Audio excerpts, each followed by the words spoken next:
The story begins with our heroine reflecting on how she had only one desire: to be treated like other people. The young man standing right in front of her asked if she knew things would turn out this way. There was a chance to avoid all this, because she understood from the very beginning that she would die here, but she decided to try to stand up for herself. Her actions were unsuccessful, so death, in the form of a young man with a sword in his hands, was approaching her straight away. The girl knew it was inevitable, but she didn't want to admit that the last 25 years had been wasted. Why did he do this to her?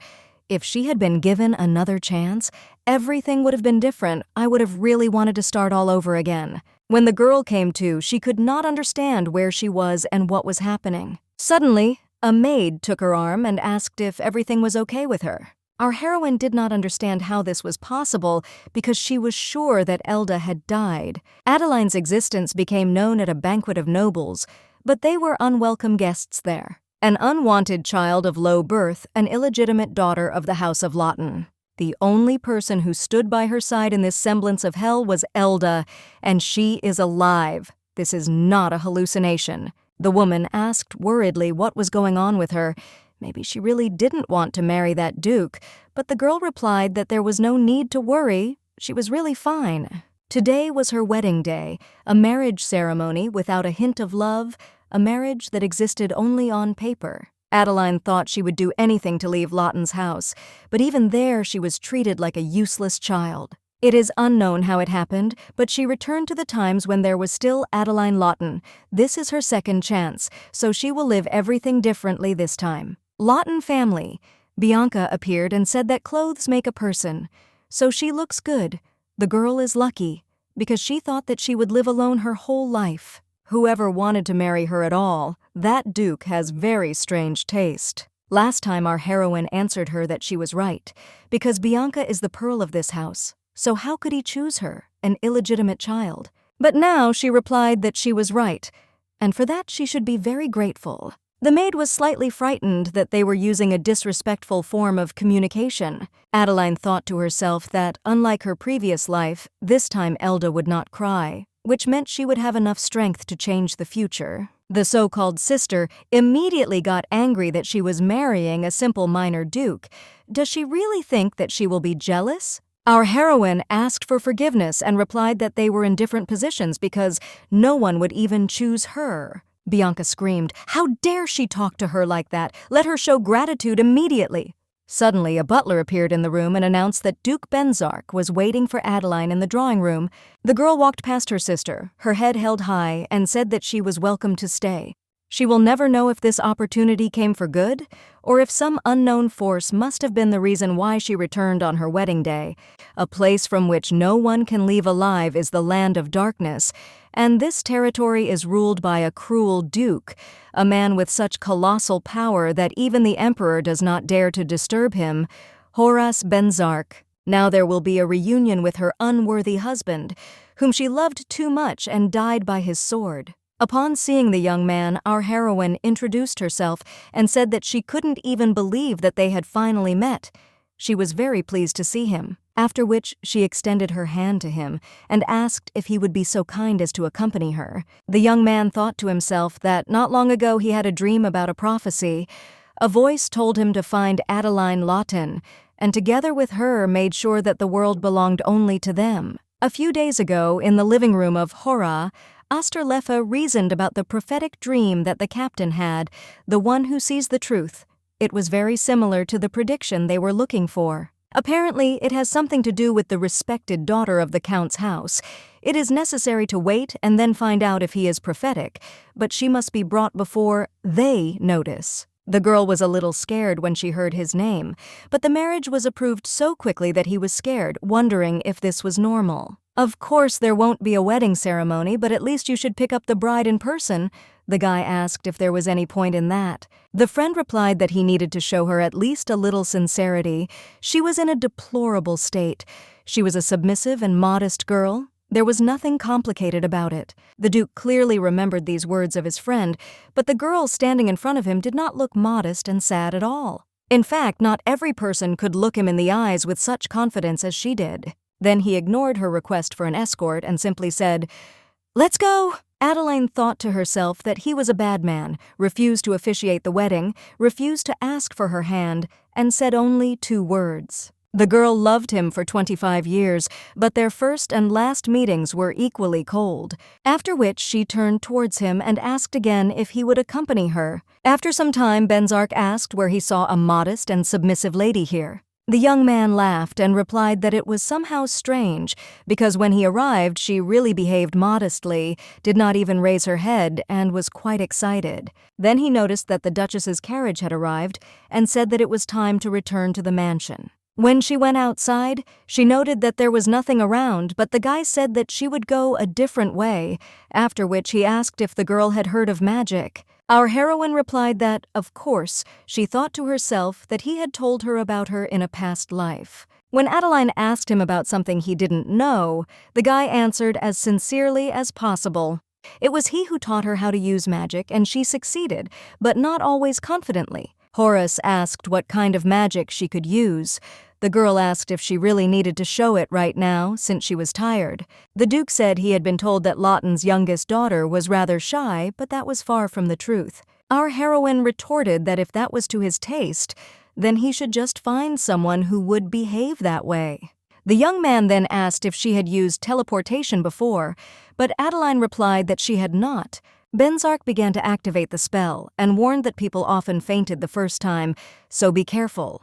The girl replied that although it would be difficult to endure, she would try very hard. After some time, the young man wandered around and looked for Adeline, who should have already passed. Suddenly, a girl's voice came from behind the tree, asking if this was the duchy, what lovely trees there were around.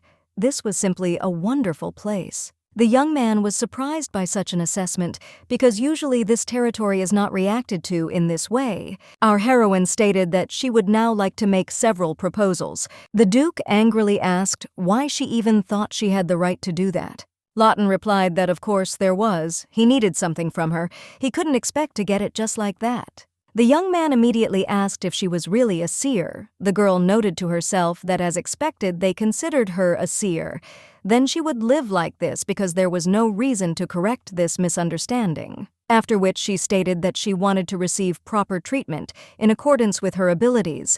She would not change her last name and would continue to live as Adeline Lawton. Astor decided to intervene in the conversation, Leffa, who asked if she was aware that she was, in fact, married to a duke. If she continues to use her maiden name, people will continue to ask for her hand in marriage, and it will look bad from the outside. The girl laughed and replied that it was very sweet that he was worried about her. It would be great if they started doing this earlier. At the moment of discussing marriage, she would not pay the slightest attention to what others thought. The young man replied that he didn't really care, so let him do as he wanted. He thought to himself that this offer was not bad, but why did it bother him so much? But it was even quite profitable since it relieved him of extra work. But for some reason, he did not want to allow her to do this. It's as if she's trying to minimize all associations with him, but why? Our heroine said that in public she would behave like the Duchess of Benzar, but alone with herself and her people, she is Adeline Lawton, and also has a weakness for wedding ceremonies. When the girl wants, let him allow her to have an extremely spectacular ceremony. Until then, they will think that they are allies and will simply pretend to be married. The Duke replied that he agreed and thought to himself that this was an excellent proposal, but why did it not satisfy him? Suddenly, the butler of the Benzar house, whose name is Maven, appeared and exclaimed that it was a great honor for him to meet the Duchess. Our heroine noted to herself that he was the only one who cared for her in the duchy. Suddenly, a picture appeared before her eyes of some creature dragging away a young man. She could not understand what it was. Was it really a forgotten memory? The young man immediately asked if everything was okay with her because she had suddenly turned pale. Adeline replied that she was fine. She just felt dizzy for some reason, and she noted to herself that this guy would die. But why did the memories appear so suddenly? Weren't they all still intact in her memory? The butler understood that something was wrong with her and said that the Duchess frightened him. The girl thanked him for his concern and asked him to call her by her first name. Maven exclaimed, "How dare he call Duchess Benzar simply by her precious name?" Our heroine replied that it wasn't so precious that he couldn't pronounce it, so he could boldly call her. The Duke got tired of listening to this conversation, so he told him to just do as she wanted. The butler eventually agreed with all this and asked her if she would like to go in the carriage now. The girl immediately turned to Horace and asked where he was going, since he was supposed to accompany her. The young man sighed heavily, walked up to her and said, "Let's go." Maven noted that it seemed that their duchess was quite an unusual lady. Aster replied that yes, she was a tough nut to crack, as it was the first time he had seen their lord sigh like that. The owner even seemed somewhat confused to him. The butler was extremely surprised by this, and he muttered that a lot can happen in life. I noted to myself that I had never seen his face express emotion since I came to him. It seemed that something interesting was brewing. Meanwhile, in the carriage, our heroine sat with an imperturbable expression on her face, although in fact she was very comfortable. Maybe she should have asked to sit next to Maven. Why was he staring at her like that?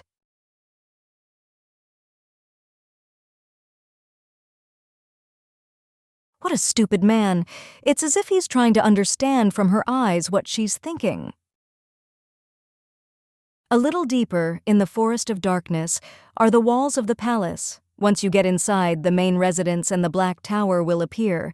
There are the people of this duchy have no interest at all in farming the land.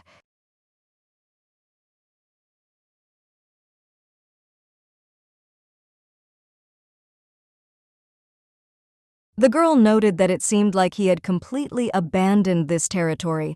It felt like all this spacious land was going to waste. They are used only as a road for passing carriages. She is thinking about placing a lush garden there.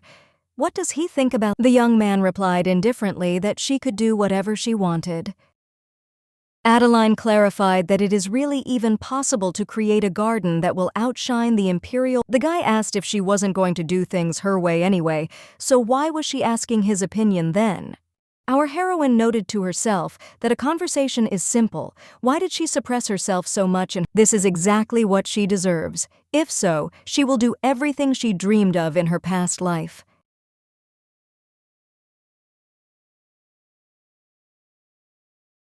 She is already looking forward to the next day, deciding what tree to plant in the garden, what flowers to grow in the flower beds. When they got inside, the servants asked if they should start making. Our heroine replied that it would be nice, since she was tired from the journey. The man then immediately told her to follow him because there were suitable chambers for her. Maven explained that the room on the 3rd floor is large. The sun illuminates it well, and our heroine noted to herself that she was very glad that he was alive, because the fact that there was someone in the mansion who was. When Adeline entered the room where she would live, she thought to herself that she was finally here. In her past life, this bedroom did not belong to her. It belonged to the woman who became the mistress of the house. One day, when the Duke returned after a long absence, she was with him.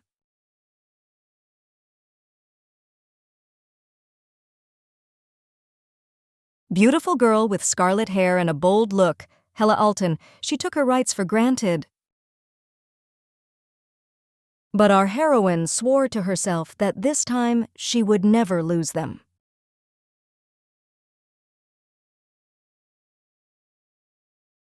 Suddenly the guy asked her if she liked the room. The guys in the background were completely. When the girl replied that she liked it quite well, the Duke said that that was great. Let her rest. After he left, Maven said that he was surprised because their master was not the type of person to pay attention to others' feelings.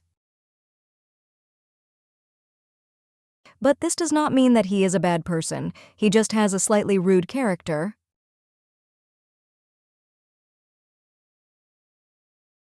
Adeline replied that she would take his word for it, but she thought to herself that he was not really bad. Usually such people are considered terrible, but the young man said that if she wanted, after which he asked if she wanted to have lunch. The girl was surprised, but then she replied that she would refrain, and that there was already a lot to prepare while she was resting. When the young man asked if she would join the dinner, the girl replied that, of course, she should do her work and not worry about her. Catherine came to our heroine, who from that day on would be her personal servant. In her past life, when she first met her, the maid showed respect, but soon began to despise her. Why do people start to neglect her? Then Adeline sighed heavily and asked how old she was. The maid replied in confusion that it was 22. Lauder waved her hand at her and said that she would call if she needed it. Catherine replied that, okay. She thought to herself what to do. Her reaction was alarming. Could it be that she made a mistake? The girl was so excited that she was completely immersed in her thoughts and did not notice the flower pot that she accidentally. Our heroine exclaimed that it was dangerous, so she immediately grabbed the maid and led her a little to the side. Catherine was shocked. What should she do now, because this pot costs as much as her salary for 10 months? She was already shaking all over, started asking for forgiveness and saying that it was all because of her clumsiness. Adeline said that she doesn't care about the potty at all, how she feels, whether she got hurt. The maid once again asked for forgiveness and said that she had been too hasty. The girl replied that everyone makes mistakes. There was no need to worry, since she was not hurt. Then everything was fine. And she shouldn't worry about this flower pot. The Duchess will invite her to her place. Behind the door, the maid thought that her ladyship was simply a wonderful girl. She didn't expect that she was like that. It was stupid to be jealous, having heard about her marriage with the Duchess, like a doll, simply cannot believe that she is now the personal servant of someone like her. It is necessary to immediately tell everyone what a beautiful and amazing wife their master has. It will make her the most respected person in. Meanwhile, our heroine did not understand why her ears suddenly started to burn. After some time, the Duke caught himself thinking that he couldn't get Adeline out of his head.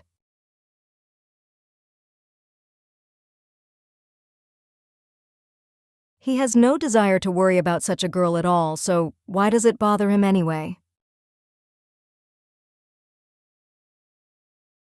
Astor entered the office and said that he would like to talk about plans for the future, but he was also interested in what the Duke was thinking.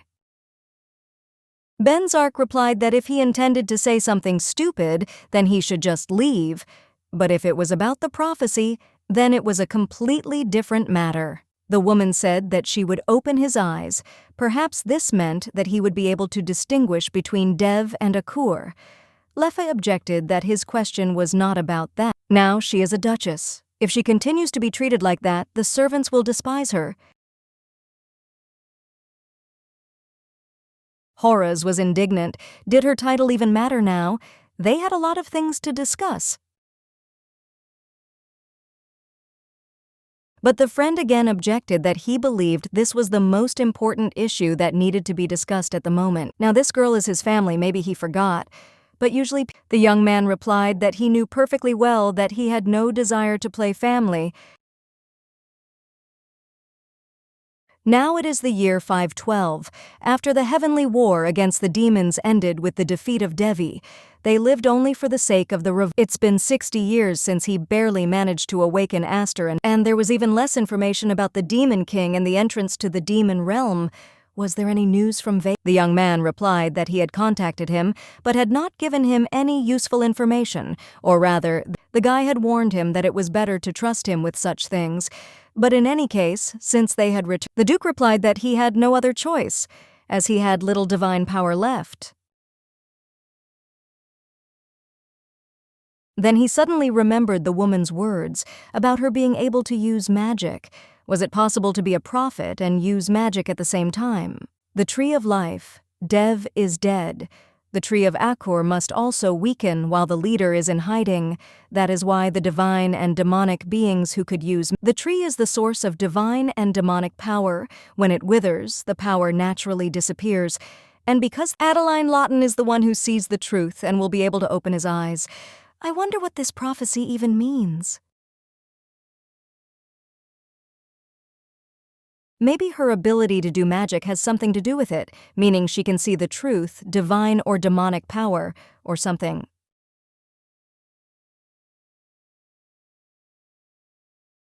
But why does the Duke feel uncomfortable and strange when he looks into her eyes? For what reason?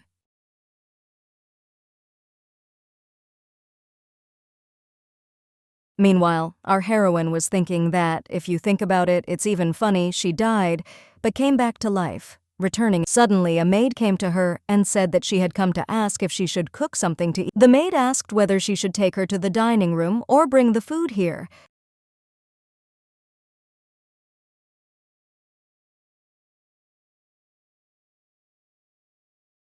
Our heroine replied that she would eat in the hall, but she could not leave the room like that, so could she help her?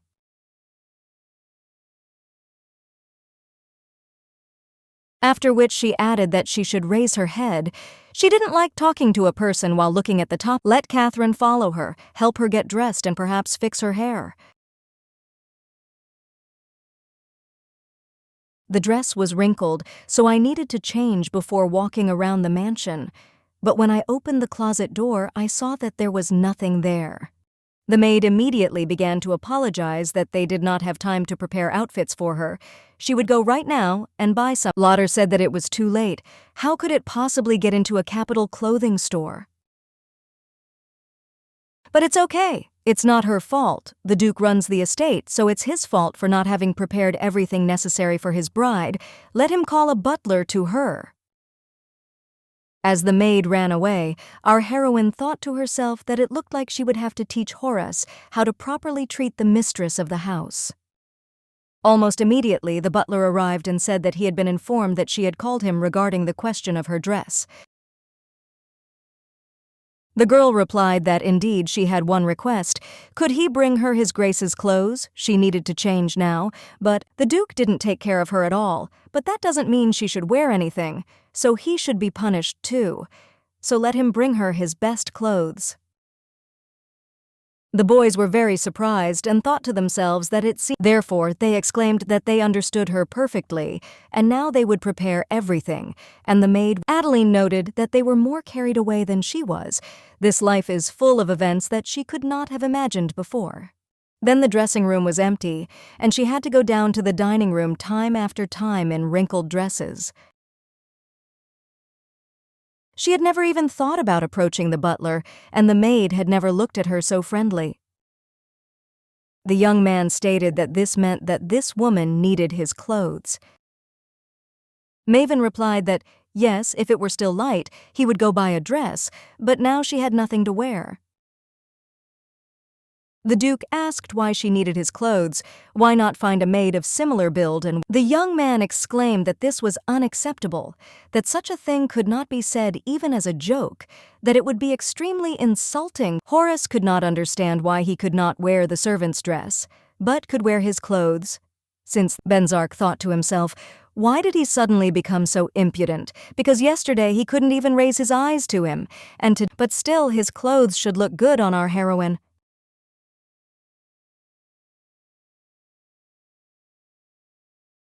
After some time, Catherine exclaimed that it suited her. She looked like a young nobleman.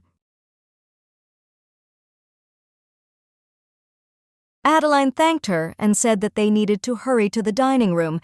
Since they were on the way, the girl thought that although she did not sew the clothes herself, there was someone who adjusted them to the right size. Now she can delegate to others. It feels strange, but at the same time new. A relief like taking off. She liked these clothes more than she expected.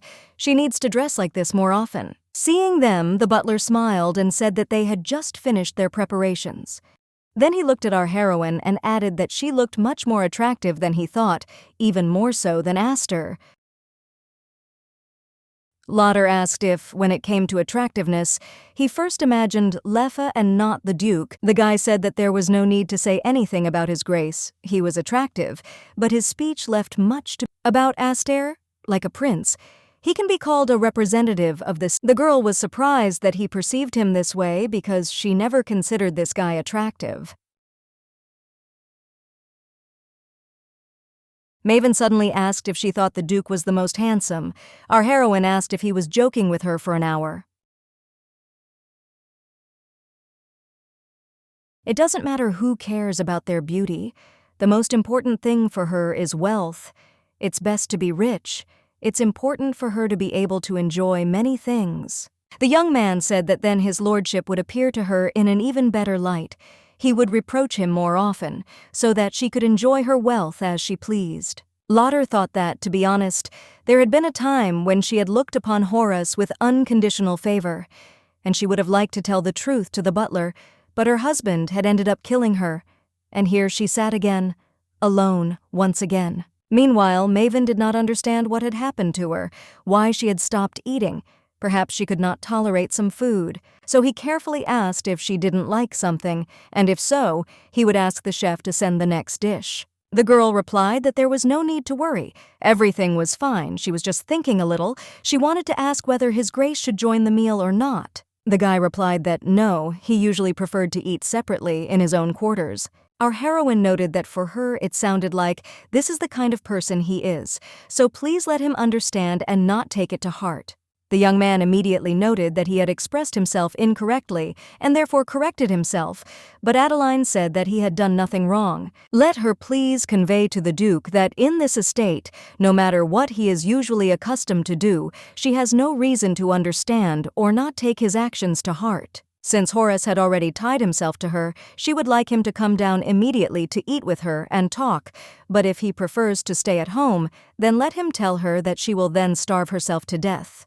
When the butler reported this phrase to him, the Duke noted that what a problematic woman she was. The guy added that at this rate, rumors would soon spread that Benzar was starving his new wife, and that his refusal to feed her would bring shame on the house Horace asked to stop lecturing him. After which the young man rose and told him to set the table downstairs. The butler exclaimed that this was an excellent solution. The Duke made a mental note to find out how much she knew about them. It would be a great chance, plus he didn't really dislike it. When the young man came down to her, the girl thanked him for the clothes and said that she would try not to ruin them. The young man said that despite the fact that it was a man's dress, it fit her well. Adeline asked if that was all he could say. After all, Horace was her husband. Shouldn't he have said that it suited her or that she looked beautiful? Benzar objected that she was demanding too much from him. The girl replied that in that case, if he didn't like it, then she could go home. What would she do then? After all, it was he who asked her to marry him. Had he really forgotten? The guy noted to himself that she clearly wasn't going to slow down, after which he said that the girl continued to behave like his wife, although she hadn't taken his last name, but the suit really suited her. Our heroine thanked him for the compliment and asked if he still remembered that she refused to take his last name, but the young man thought to himself that he wanted to file for divorce. But then the girl smiled and said that she was just joking, that she needed to start eating, otherwise everything would get cold. She thought to herself that he had never listened to her the way he did now, and it wouldn't be a big deal if he was a little more persistent, so she said that she would call him Horace. When the young man replied that she could do as she wished, our heroine realized that perhaps this life would be a little different. Then she added that he should try calling her Adele. She was sure that he didn't plan to continue calling her that woman, did he? When the Duke carefully called her that, an image from the past immediately popped into her mind.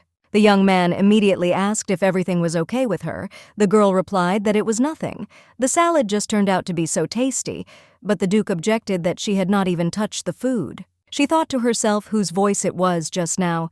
She would never have forgotten if Horace had called her name then. She was sure that in 25 years this had never happened. She is absolutely sure of this, even if only fragments of her memories remain. She does not remember this face, but why there was despair in his voice. Sometime later, when our heroine was drinking tea, the Duke approached her and said that he wanted to ask her something, how much she knew about them. The girl replied that she knew that he was Dev, and that she also knew about the war between the heavenly and demonic kingdoms, and that the heavenly had lost. The heavenly war against the demons took place 512 years ago on this earth, in the middle kingdom that humans call home. It is a neutral zone located between the heavenly and demonic realms. The heavenly Dev and demonic Akur often visited here for fun. But the promise not to seize the Middle Kingdom was broken, and the Devs were defeated in a long war. Horus was the last leader of Dev. She heard this story from him in a past life, but there was nothing else said about him, so she would like to hear it from him, after which she said that she had many dreams, some of which she remembered in detail, some vaguely, so she would like to hear his story, how he was born, lived, and what he plans to do. The guy was surprised by this question, because it seemed like he had never really thought about himself. All his thoughts were only about how to avoid Akur's gaze and survive, how to take revenge, and how to fulfill his desire to steal the Tree of Life. In principle, there is nothing special to discuss. The young man simply survived, and that's it. The boy was born from the Tree of Life a few months before the start of the war. Did she know that Dev and Akur mature faster than humans? It only takes 3 to 4 months to become like a 6-year-old human child. It was then that the agreement between them was broken. Both sides tried to make the Middle Kingdom their own, ignoring the rules of the gods. Initially, the relationship was not so bad. Because people worshipped them, they classified the white Devs as good and the black Akurs as evil. However, by their nature, they were not far removed from people, and everyone could be both good and evil, like them, which is why sometimes they helped them and sometimes oppressed them, and even condescended to reincarnate and live with them. Perhaps that is why they all wanted to take over the Middle Kingdom even more. The skirmishes were quite frequent, so no one thought that they would last long, but soon the war spread throughout the Middle Kingdom, and the Devs began to lose. This happened because the demon queen, Camilla, had been preparing for war for a long time, and they eventually reached the heavenly kingdom and burned the Tree of Life, their cradle. The divine power emanating from the tree was completely destroyed, and without the power, the Devs quickly lost. In the middle of the war, he was appointed successor to Derlo, but before he could receive instructions, Fabian, who was in command at the time, died. Therefore, the position of head of the heavenly kingdom suddenly fell to him. The Akur kept coming to exterminate all of Dev. His comrades and families simply died helplessly. The Devs who managed to survive went into a deep sleep called dormancy to heal their wounds, and as the only survivor, he must find them. In a series of failures, a reason for joy finally appeared. The demon queen also fell into peace. But for what reason he doesn't understand. Because she wasn't seriously injured. This allowed him to hide and search for Dev, and eventually he was able to find Aster and Vacon. The guy found them in the Middle Kingdom since the Heavenly One was destroyed. They could only sleep here. The lands of darkness were abandoned by people, who considered them sinister, but thanks to this they became a suitable place where they could gain power. Our heroine came to the conclusion that he was planning to take revenge, wasn't he? The young man replied that yes, he would awaken all his comrades and gain strength again in order to destroy Camilla. After this, he will restore the Tree of Life and rebuild the heavenly kingdom. For such is his duty, Derlo. Adele thought to herself how stupid he was. In her past life, she thought that his position as Derlo made him cold-blooded, but in reality, he simply does not notice this. Because he has been alone for a long time, has not learned to express anger, but only steadfastly endures all adversity, which is why his eyes are full of sadness. After which she touched him and said that he was extremely brave. Although he had probably been lonely for a very long time, from now on she would be with him, so he shouldn't worry. The Duke wondered if he was truly lonely, and that was why he wanted to tell her everything about his past. Maybe that was why his hands grew cold when she touched them. A month had passed since our heroine's arrival at the estate. The servants were dragging the tree back and forth, as they remembered that it should be on the training ground and not here. As soon as the girl looked around, she immediately began to give out a bunch of instructions. At first, she wanted to take care of the garden because it was too unkempt. Let her hire a gardener and an architect, too. Horus had an automatic answer for everything. Let her do it the way she wants. But still, the guy liked that things around him became more lively, and everyone looked happy. Meanwhile, Vacon burst into the Duke's office and exclaimed that the captain had really gotten married. When Benzar replied that yes, the young man began asking a bunch of questions about why, when, on whom, where, how long ago. Lefa replied because she is a prophet. About a month ago, when he was stuck in the lands of ice, her name is Adeline. She is an aristocrat and the Lawton family. Is it worth going into detail about how the wedding went, or is that enough information? Vacon exclaimed that there was no need to interfere. In fact, he was asking the captain. Astor objected that he was not asking questions, but shouting. The young man shouted that he had told him not to interfere.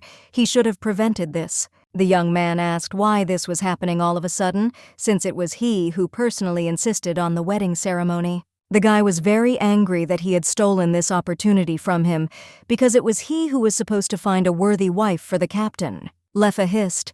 Why was he clinging to him if he wanted it that way? Then he needed to get moving with the search. Vacon exclaimed, "Well, okay, he'd better go and see what she's like than hang around here with both of them." Astor muttered, "What kind of a man is he, always causing so much fuss when he appears? Does the Duke want to stop him?" The young man sighed heavily and replied that no, let him go. Leffa said cautiously that he felt that even he needed to treat her with respect. Horace replied that even if they did nothing, she herself would put him in his place just as well as anyone else. I thought to myself that it still bothered him a little, so later I would have to explain to him how to behave. On the way, Vacon continued to be angry. How could Astor do such a thing? She is not just the Duke's wife, but the wife of Derlo himself. How could he decide such an important issue while the guy was in the lands of ice? If this girl was nothing special, the young man would immediately drive her away. After which he called out to her using the word, "Hey!" Our heroine heard this but did not turn around. Then she continued giving instructions to the servants and telling them to bring her a cup of hot tea. Vacon began trying to get attention again and was indignant that she was ignoring him. The young man couldn't stand it, turned to her like, "Hey you," and shouted that she didn't know who he was. Adele replied that that was exactly it. Did he know who she was, or was he being rude because he didn't know?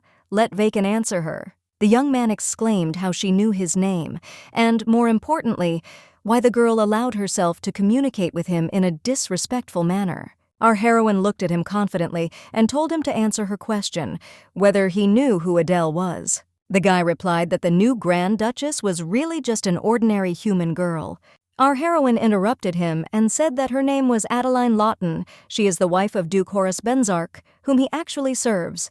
And Vacon just treated his wife disrespectfully, therefore he doesn't respect his master either. Is he really going to continue to treat him like that? The young man turned completely red and was even at a loss as to what to answer her, so he mumbled something unintelligible. The girl noticed the weapon behind his back and said that it was the holy sword Nicargras. When the boy exclaimed how she knew this, Adele replied that didn't Horace tell her that she was a prophet? The young man calls himself a devoted servant, but he doesn't even bother to listen to what his master tells him. This sword is sleeping now, but she can awaken it. Will it acknowledge her if Adeline does it? Vacon replied that this was nonsense. The sword fell asleep when the tree of life of the heavenly kingdom died. Until it comes to life, the weapon will not awaken. How can a simple person cope with this? The girl replied that they had nothing to lose if they tried, since its previous owner was Commander Fabian, wasn't he? The young man replied that he had lost his sword in battle and had only recently managed to find it. This weapon is important not only to him because its owner is the commander himself.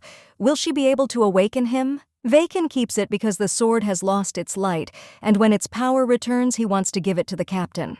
Therefore, he rephrases his question. Is it true that the girl will be able to return this weapon from Derlo? Our heroine replied that since he wanted it so much, she would do everything possible. The reason he's trying to awaken the sword is because he wants Vacon to use it to protect his Derlo. Then she touched the stone on the handle with her finger and began to whisper spells in the Dev language. The guy thought to himself that it was impossible for her to be human. But who was the girl then? After some time, Adeline said that everything was ready. Did he believe her now? The young man could not understand why this woman, who was much smaller than him, resembled this strong figure. Then he asked forgiveness for his rudeness and let him express his belated respect to Duchess Adeline Benzark. His name is Vacon Hvin, will now always follow her instructions and protect Derlo with this sword. The girl replied that in that case, she would also introduce herself. Her name is Adeline Lawton. Let him call her by her first name from now on, and she hopes that they will get along. When Vacon returned to the office, Astor did not miss the opportunity to say that he now looked even more stupid than when he left. Maybe the captain's wife beat him up, or maybe he suddenly fell ill. What's wrong with him? The young man immediately pulled out the activated sword in front of him and exclaimed that they should just look at this. The guys were shocked, so they started asking how he managed to do it, whether this sword was sleeping. The guy replied that yes, the holy sword was dormant until it met Adeline, and then it started glowing after she tapped it a couple of times. It was the girl who made him glow. At first, he thought that the tree of life had begun to grow again on their side, but then they themselves would have felt it. When Leff said that the woman was a prophet, he thought it was stupid, but after hearing her use Dev's speech, his doubts completely disappeared. Aster was indignant. Why was he picking a fight without even having a reason? The young man immediately asked if he really wanted to fight now that he actually had a holy sword, but his opponent objected that even if he didn't have such a weapon, he wasn't worthy of hitting him even once, so he suggested going to the square. The young man thought to himself how she could speak this language. People can learn the Dev and Akhur languages, but they cannot speak them. Only human prophets can do this. Adele is none other than a prophet. That's why he rushed into marriage, but why is he so worried? Meanwhile, our heroine remembered that in the past the sword was awakened by Hela, and she was told that she was useless. But this time, everything happened differently. To tell the truth, she was bluffing, and didn't even hope that she would succeed. Maybe it was because of magic this time, but she shouldn't use it in front of others like this time. Vacon was also a little surprised. After Aster taught her magic in her past life, she practiced alone whenever she had the chance. As a result, she can now use magic instantly without repeating the activation word, which is how she was able to make the sword float. This happened a year or two before her death. She studied magic for Horus, but she never had a chance to use it and could only show him what she could do to help somehow. But the young man only hissed that she should never use that power in front of others again. After that incident, the girl really never used it in front of others. In fact, the magic she practiced in the past was not something difficult. If the magic itself didn't surprise him, then the problem must have been that she didn't say the activation word. Perhaps it should have been done. If it was a problem then nothing has changed now. It would be good if all her memories were intact, but judging by his expression, it seemed like he was scolding her. But it felt like he was more worried about her. The thoughts were interrupted by the voice of the maid, who asked whether a tea table should be brought here. The house of Duke Benzark became so lively with the appearance of the lady, everyone was incredibly happy about it. Then she asked if they were building a training ground on the other side. Our heroine replied that yes, they would hire new knights to help the Duke. The maid noted that the lady never stops coming up with new things.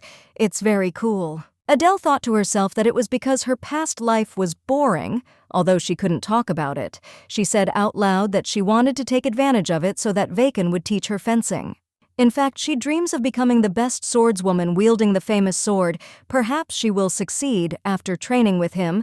The maid decided that it was a joke. The girl noted to herself that her intonation was playful, but she definitely needed to learn fencing. This will help hide the fact that she has magic, and she should take advantage of this opportunity to obtain a famous sword. With it, even if she uses an aura blade, people will be convinced that she is a simple swordswoman. Previously, the young man always told her to hide behind his back, but she doesn't want to do that anymore. Then our heroine said out loud that she sincerely wants to become stronger, so much so that no one could influence her. The maid said that she was not sure what she was worried about, but please don't. The mistress is already strong enough, so no one would dare to pressure her. Adelina was very pleased with these words, so she thanked Rebecca. After some time, our heroine had a dream about Aster asking if they really needed to take her with them. Had he forgotten that he almost died because of her? The young man replied that she was going with them and no objections would be accepted. The girl was very ashamed. No one had ever expected anything from her. But why did Horus continue to take her with him? When asked what she had found out today, Adele replied that nothing, no answer again today, she couldn't help him. Waking up suddenly, our heroine thought about when these memories would stop causing her emotions. How much longer will she have to prove that she is useful in order to erase the memories of the past? But now this room belongs to her. It is not that wretched and cramped closet, but chambers that are worthy of a real duchess. Now the young man does not come to her every night and does not interrogate her. The girl should be happy, but why on the night when he didn't come she feels so lonely? She definitely hates and despises him, but how wonderful it would be if her heart forgot about him. 2 months later, Aster was wondering how they managed to build the building so quickly, what it would be used for, and whether Adeline had accidentally told him. When there was no answer, the guy realized that he simply didn't know, and came to the conclusion that now everything could be found out more quickly from the Duchess. Vacon thoughtfully said that at this rate, soon they would call her captain, although she was already a captain since she was married to him. Leffa was surprised why there were suddenly so many compliments addressed to her. Lawton suddenly appeared, explaining that it was a new dormitory for the knights they would hire, but she privately thought that she had actually used magic to help complete it, but she wouldn't tell anyone. The young man asked why they needed a dormitory. Since their knightly order was not that large, the girl replied that in addition to Dev, they would include mercenaries in its composition. The young man couldn't resist and asked, in a rather uncensored tone, what kind of nonsense was going on. The Duke muttered that he didn't remember being told anything like that. Adeline replied that this couldn't be. She wouldn't have made such an important decision at random, because she clearly remembers that Maven gave her permission. Somehow it's strange. Horace began to vaguely remember how he had been on autopilot, agreeing to everything she asked. Aster hissed that he urgently needed to talk to the captain, so he needed to step away for a minute. Vacon asked what she meant by a knightly order. She said that there would be mercenaries instead of regular knights. Did she know how rude they were and how difficult they were? Our heroine replied that she knew, but how long were they going to act as a trio? Dev is a bit small, not to mention most are dormant, so it will take time to wake them up. They need to get the info on Akor and wake up Dev. Even if they recruited ordinary knights, how many of them would be able to pass through the Forest of Darkness? Aster finally realized why she had decided to recruit groups of mercenaries. The girl replied that yes, they were driven by the thirst for profit, and she did not think that this was particularly bad. She even thinks that they are similar in that they become increasingly harsh in order to survive. So let Lef teach them properly, the boy exclaimed. Why him, and why so suddenly? He had never trained people. The girl replied that everything was fine, the young man would definitely cope with everything, and she noted to herself that it was he who had trained mercenaries in her past life.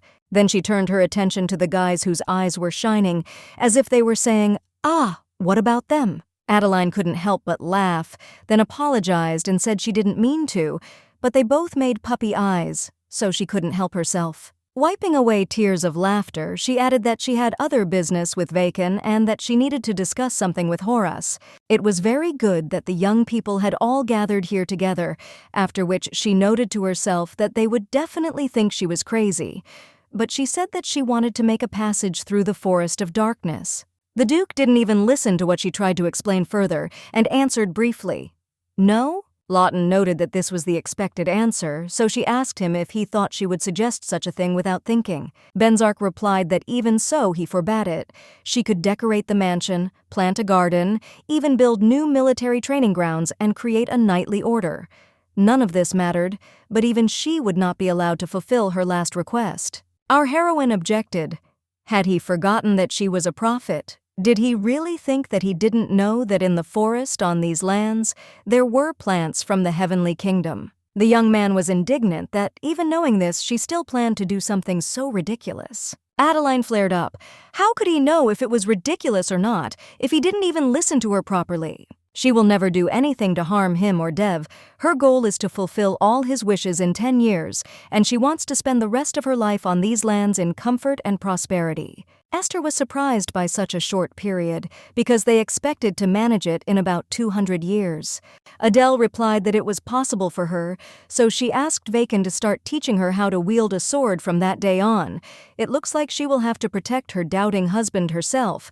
The guys looked at him in complete bewilderment, because how could his wife protect the captain? The young man hissed that he would finish them off if they started laughing, but the boys couldn't contain themselves at all. When everyone had laughed enough, the girl asked if they would now listen to her. She would tell them why she wanted to make a passage through the Forest of Darkness. Firstly, our heroine plans to go to Maven Island. Aster was confused, so he said that they were just discussing the lands of darkness. So why this island all of a sudden? Vacon was also surprised if she was going to go there personally. It was too remote a place, so it was impossible to teleport, and the journey by ship would take about a week. The girl replied that yes, she would go on her own, plus she would stop by Mocrean. When the guys objected that this was a scary city where all sorts of crimes happened, Adeline replied that she knew about it. She has 3 good reasons. She did say that she plans to make a road through the forest of darkness, but that's not all. She knows what this forest means to Dev. The strange plants that fill these lands are, in fact, divine plants, because they took root in the Middle Earth. They began to look strange, but their amazing powers did not disappear anywhere. They protect the Benzar duchy, and if normal people set foot on these lands, they will be captured by the energy of the plants and will go crazy or die. It is impossible to resist divine power, but it is possible to resist the embodiment of divine powers through the bodies of ordinary people. The girl understands what they are worried about, so she said that after the Great War, the Devs, who received a bad prediction, planted divine seeds on this earth. In order to increase their power after losing the divine lands, they did not want these lands to be open to everyone. But she can both close and open the road there. This place needs to be thinned out from those who want to awaken a core. Perhaps they should throw a fancy banquet, since it had been about 100 years since he had awakened Aster and Vacon and had also regained his name. The guy replied that that was true. The girl asked if he was currently waiting for a chance to enter these lands. She could learn about the awakened Akur with the help of those who got there. Our heroine assures him that the life of those who returned from there will not be long, so the reason to go to Maven Island is connected with this. She knows all the theories, but if she wants to open the road, she must first get the materials. The guy asked if it was necessary to go for this, since there were enough materials here. The girl replied that if the issue was only about materials, she would have stayed, but the food here was terrible. In these parts, it is difficult to personally select servants, so while he is implementing his plans, he will also introduce them to a special cook who lives there. Besides, he has a high-speed boat to get to the island. Aster asked cautiously if she had to go that far. Our heroine replied that, of course, she had just explained everything, or perhaps he didn't have enough facts. Lefa replied that this mercenary was from the famous city of Mocrean. It was possible to borrow a ship from another place. It was too dangerous, and what if he was inadequate? Adeline replied that only after that would she have the courage to go through the lands of darkness, but she noted to herself that if she now offered to wake the sirens with such a reaction, they would refuse her. So she simply added that she had reasons for boarding that particular high-speed vessel. The young man said that it was difficult to understand now, but as soon as she left these lands, she would have to understand that there were only enemies around, and the girl was an important person for them. Our heroine replied that she was pleased to hear this, but she also had a lot of things to do for them. As she said, she needed what they had, so she would do everything possible. She noted to herself that it would be good to stop there in any case. They were trying to benefit from each other, so he didn't need to make such a face. If she suddenly became useless, then everything would change again. Suddenly the young man asked when she planned to leave. When Aster tried to reason with him, Horace objected that he had heard the reason. Was there a need to stop her? If it was dangerous, then guards could be assigned. Then he turned to our heroine like, "Hey," she immediately objected that her name was Adeline. The young man hissed and said, "Okay, Adeline," but she asked him not to hiss. The captain blushed and said that he would go with her, so she shouldn't worry. He would do everything she wanted. Our heroine was taken aback by this turn of events and involuntarily exclaimed, Benzar asked why she had such a reaction. The girl apologized and replied that she simply could not even imagine that he could say such a thing. "Thank you for that." The young man replied that there was nothing to thank her for, since she was the Duke's wife and could obviously do whatever she wanted. Adeline wondered if the young man could change, if she could even slightly hope for it. Meanwhile, Hella Alton didn't understand what was happening, why she couldn't see Horace's future Benzar, Asterlefa, and Vacon Havin. The girl definitely has to see him, since when did everything change so much? The girl had previously clearly seen how the guys were taking her with them to the lands of darkness. She does not see through the blood of a rooster, nor through the blood of a sheep or a goat. She even used a pig, not to mention the future. Even the present is not shown. Hela can see the future of others perfectly well, but why doesn't it work with them? What's the problem? He would simply consider it useless. Meanwhile, Horace was going over Adeline's words about how he knew whether it was ridiculous or not if he hadn't even listened to her. Her goal is to fulfill all his wishes within 10 years, and she wants to spend the rest of her life on these lands in comfort and prosperity. It looks like our heroine will have to defend her doubting husband herself. The girl was confused because she couldn't even imagine that he could say something like that. Thank him for that. Aster's voice, which said that they needed to talk about whether he was really going to go with her to Mocrean. When Benzar replied that yes, the guy asked how it happened. Adeline is a valuable person to them. She can neither get hurt nor moreover die, but he says that he will take her to that place. The Duke angrily asked if he looked weak or something, but the young man objected that that was not the problem. The captain is stronger than anyone, but fighting and protecting someone at the same time is a completely different matter. Besides, is Mocrean an ordinary city? When aristocrats go there, they always hire a lot of security. It is a city where kidnappings, robberies, murders, everything is hushed up. It's not that he didn't trust Adeline, but anything can happen if he needs to, then let him go, but she can't. And anyway, since when does Horace listen to anyone so obediently? He usually ignores everyone. The Duke wondered why he really began to think that he had to do everything she wanted, from empty demands to absurd ones. Why did he think he had to do all this? Why? When he looked into those eyes, his whole body seemed to freeze. After which the young man asked if he had started to behave too strangely. The young man replied that it was very awkward that he was asking about this right now. Whatever he says now, the captain will still go. Despite his words, he knows that Horace is changing. There is nothing bad about it, so he does nothing. There are blueprints and magic stones in the warehouse. There are still a lot of them there, so let him process them into mana and take them with him, because it seems like this will happen more and more often. Suddenly, the young man looked at him and thanked him for his help. Aster was stunned for a second, as it was not something you usually hear from a captain, after which he said that he doesn't know what Adeline did to him, but it's interesting. He will get as many magic stones as possible and earn even more money. It is necessary to put the mine in order. After some time, our heroine noted that it seemed to have gotten colder today. The maid said that it was already December, so she should dress warmer. The girl objected that this coat would do, but she was worried about Catherine. Adele later buys her something similar and sends it because she doesn't want her man to freeze. The maid thanked her. Almost immediately, they were happily greeted by the butler, who said that he had called Vacon to help with the luggage because he was weak and would not be able to carry it. The man said that since he was a weakling, he should train more, but the young man objected that he was simply slender. In truth, in my past life, the reason for going to the island was the danger of being attacked by evil spirits. It is a fact that the power of Akor becomes stronger due to the awakened spirits.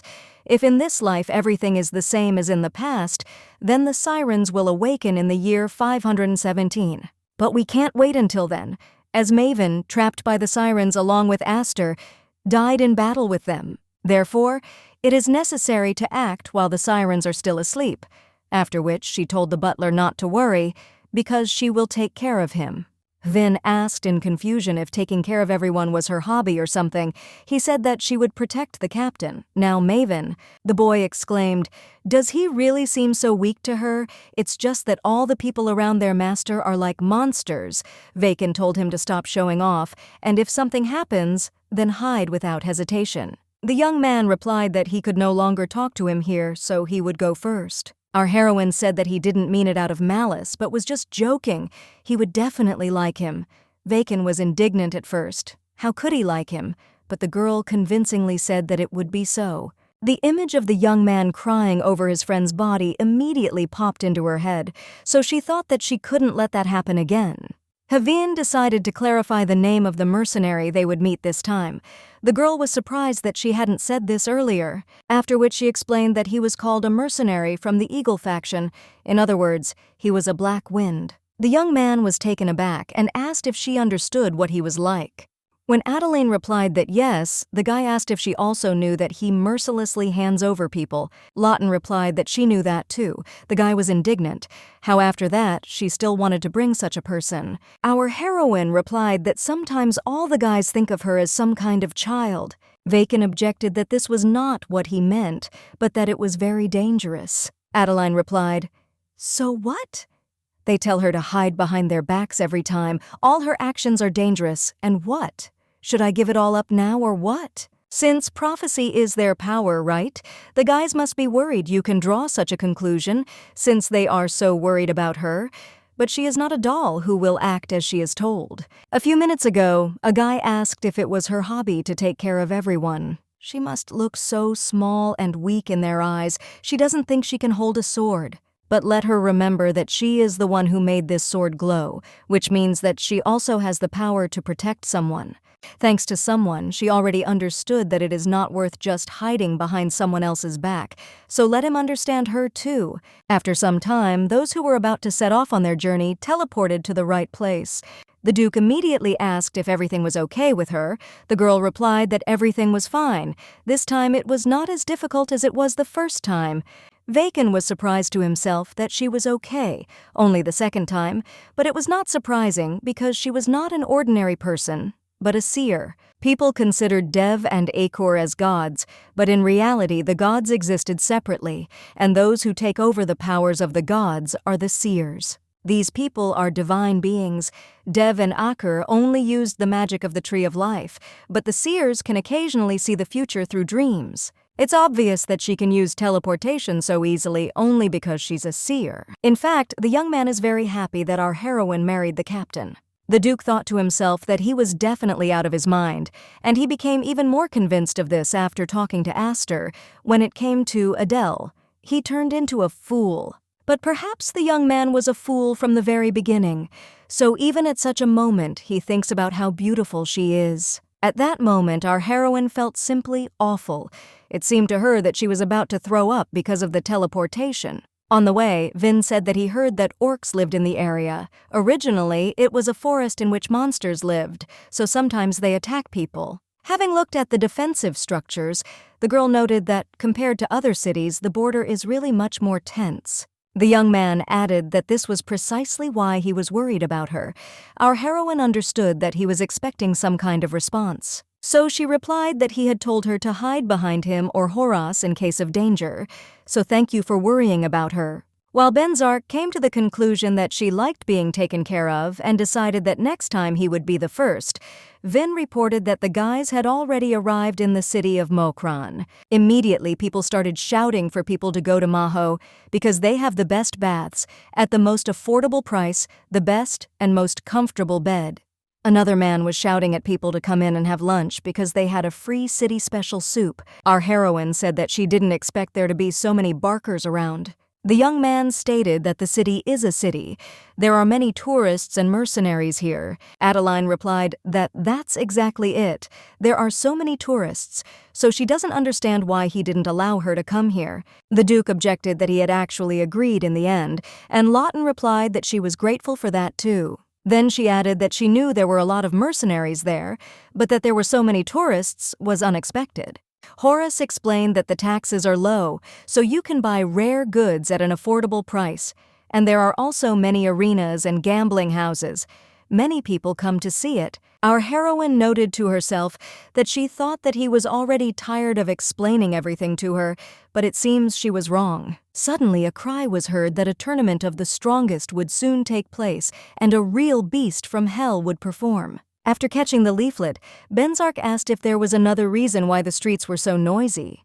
Vacon replied that at that time in Mocrean there was always noise precisely because of this, then asked the girl if this was the first time she had seen it. At this time, Adeline was reading what was written on the leaflet, a city landmark, open competitions. The competition takes place in the form of a tournament. People bet money on the winner. If the bet works, they can win a decent amount. And she, as a person from the past, knows perfectly well who will win this game. Lawton remembers the words of the captain of the Eagle faction. He said that, It is obvious that the fighter from hell will make stupid mistakes and lose. Remembers how people complained that this was a competition where the organizers made money off the spectators. Since our heroine knows very well who will win, she asked why they don't earn some money today. Vacon asked in surprise if she had ever seen a fight. It would be very brutal. Adele replied that everything was fine, and besides, after her arrival in the duchy, they hadn't stopped spending money, had they? And they had decorated the garden and built a building for the knights and changed the interior. So this time she's going to earn some extra money. The guy asked if she wanted to place a bet. The young man is an excellent judge of character and will immediately understand whether he will win or not just by looking at him. If she doesn't know who to bet on, let her just tell him. Then he remembered that she was a seer, and added that he thought he would choose the same one as Lawton. While Vin was suffering from his own stupidity, our heroine asked the Duke if he would participate. Scratching the back of his head, the young man thoughtfully asked what bets were anyway. The young man exclaimed that the captain had lived for 500 years and did not know what bets were. How was this possible? Horace replied that he had no time at all to do useless things. The young man objected that betting was not a useless thing. It was like a life-and-death battle. Benzar asked how they could play with something like that. Do their powers appear out of thin air? Vacon exclaimed that it was Roman. Doesn't he know that too? Then he began to explain that, simply put, like gambling, if it's tomorrow, then the information about the fighters must already have been posted on the board. They just need to choose who to bet on and put in the money. The Duke noted that the coefficient of popular fighters decreases, while that of unknown fighters, on the contrary, increases. Our heroine must have some other reason to earn money. The girl said that he was very smart, and she noted to herself what kind of facial expression that was. In his past life, he had also made such a warm one. The captain tapped her on the forehead with his finger and said that there was no need to get too carried away with gambling, because they already had a lot of money. There used to be a man named Polon. He loved fighting very much, but he went bankrupt, so Horace helped him. But as soon as he got the money, he immediately spent it on gambling. There were such people in those days, too. But if the girl wants to experience the thrill, then he must work hard so that she never dies of hunger. Our heroine immediately blushed and objected that such a thing would never happen. The young man noted to himself that this was the first time the captain had spoken about the past, this special event. Even when they first asked him, he did not answer anything. Looking at how Adeline was indignant and asked him not to treat her like a child, the guy noted that Horace really wanted to talk about this only with her. It was very interesting to see him like this. The Duke didn't like this strange atmosphere at all. Then the young man exclaimed that he had to go to the room first because he had spent a lot of effort to find it. Adeline thanked him for taking care of the accommodation in advance. Vacon replied that he believed that she could not sleep in just any place, but even if she could, the captain would be very angry. At the hotel, they were met by a man who exclaimed that these were their guests. It seemed they had booked one royal room for couples and one suite. Our heroine was surprised to herself that this was a room that simple aristocrats could not afford. Could it really be for her? Then it dawned on her that in addition to the royal room, they were also talking about a room for couples. The man immediately began to advertise a bedroom for two and said that it had a huge bathtub, so they could have a good rest. Adeline looked at Vacon hopefully and asked if it was true. The young man did not suspect anything, so he exclaimed for her to enjoy. The girl immediately began to mutter that they would really use one room. Perhaps they should choose another for Horace. The Duke interrupted her and said that, after all, they were married. Wouldn't it be strange to use different rooms? Lawton didn't understand what was going on. She had never seen him share a room with anyone, not even her, technically his wife of 25 years. When Adeline whispered that it would be uncomfortable for him too, the young man asked her why she thought that. Did she really dislike sharing a room with him that much? The girl tried to calm herself down and persuaded herself not to ask what he meant. No need to repeat the same stupidity, no need to fall in love with him again because of sweet words. Our heroine has come so far already, so she just needs to focus on protecting her place and not getting hurt again. So she sighed heavily and replied that, okay, since it was already booked, there was nothing to be done. Let them show me their royal room quickly. My legs are simply unbearably sore. The young man muttered that, okay, he would do as she wanted, he had promised. A couple of minutes later, the man solemnly introduced them to the royal room for couples. From the layout, our heroine realized that they would have 2 different rooms, which could not but please her. But then I was a little disappointed that now it was clear why the young man was so calm. The Duke went out onto the balcony and called Adeline to come over for a minute. The beautiful view simply amazed her. The whole city was as if in the palm of her hand. When asked if she liked it, our heroine exclaimed, "Of course!" The guy thought to himself that this was a feeling he had never felt before. He would like to continue to see her smile, but he even liked it. Meanwhile, Kosen reported that interesting people were seen at lunch, a girl dressed like a man, 1 nobleman, and 1 guard. The captain replied, "So what? How could they be interesting?" The guy explained that they had rented the king's room at the Maho Hotel because he knew it was a bedroom that couldn't be booked during the fighting season. The man stated that it meant they had a lot of money. He hated being bored, so let him bring the girl when she was alone. Then they could touch some coins. After some time, our heroine admired how beautiful the lace was. She had heard that this area was famous for it. Vacon said that if they hadn't come here, Adeline would have been offended by them for the rest of her life. After which he asked how long they would stay here.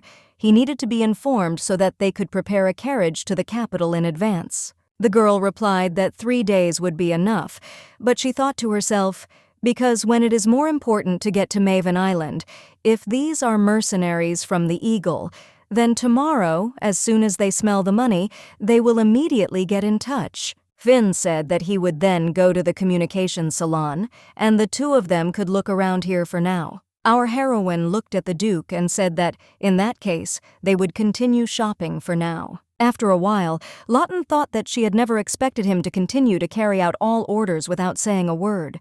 When she wanted to take at least 1 package from him, because it was probably heavy, the young man objected that it wasn't worth it. He thought that she had something else to see. Our heroine thought about how they would go shopping if he was already so busy, so she said that Horace was obviously tired, so maybe he would take the bags to the room and come back, and then they would have some tea together.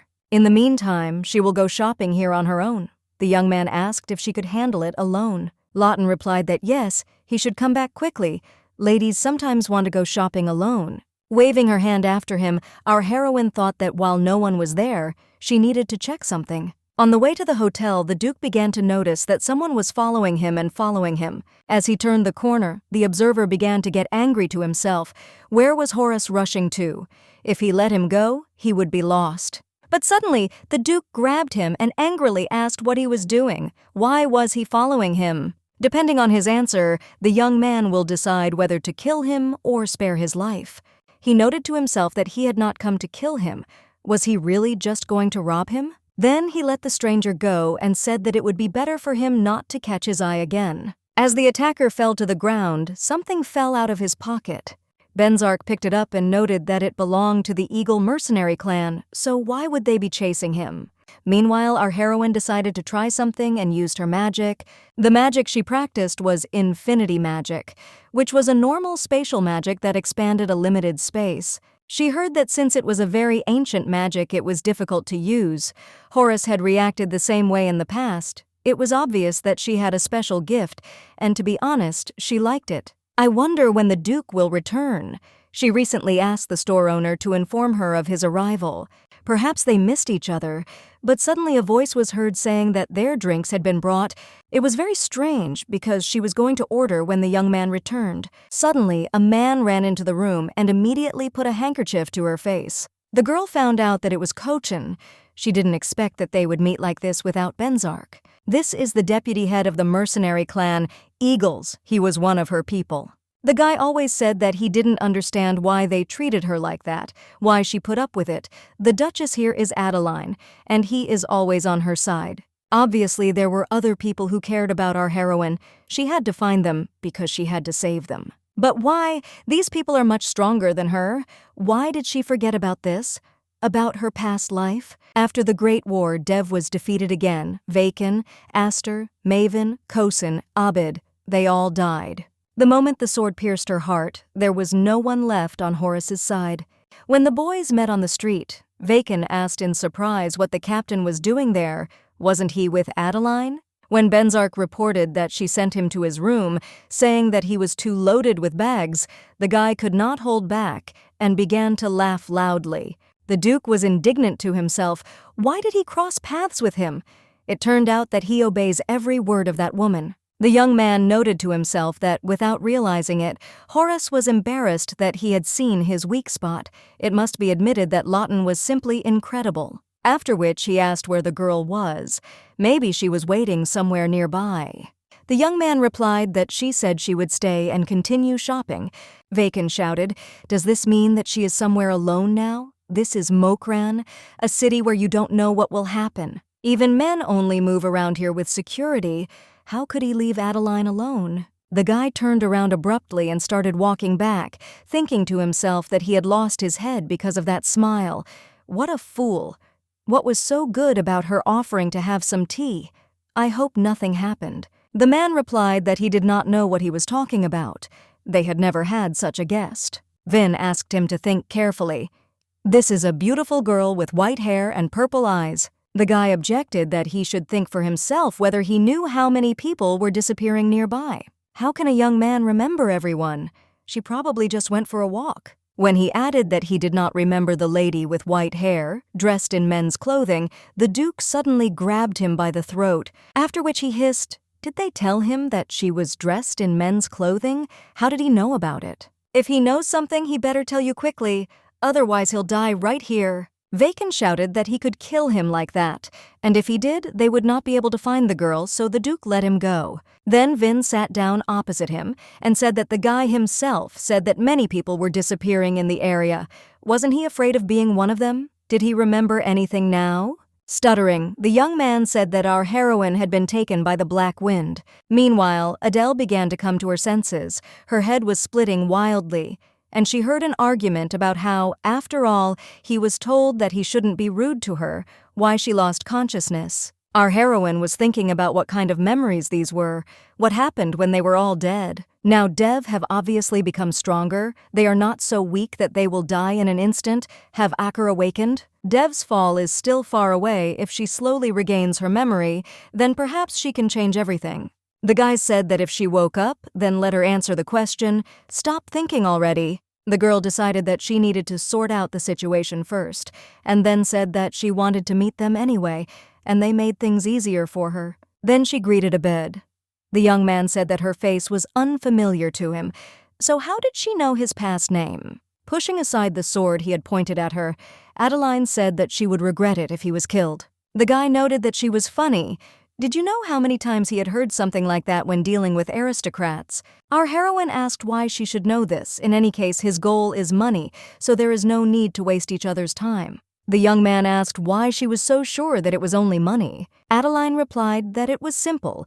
If you think about it a little, then she stayed in the best hotel, where even an aristocrat would have a hard time renting a room. And here the grandfather is all alone, without protection, walking around the city, and this is an ideal chance for kidnapping. Some people, without a second thought, do not take security with them, but there are those who are so strong that they simply do not need it. Suddenly, a shrill cry was heard from one of their men, who was shouting that some kind of monsters had gotten to them. The doors then opened, and the Duke appeared with Vacon, who declared that they should not even try to escape. Abed raised his hands and muttered that now it was clear why she was so confident, because it turned out she had reasons. Finn immediately asked if she was okay.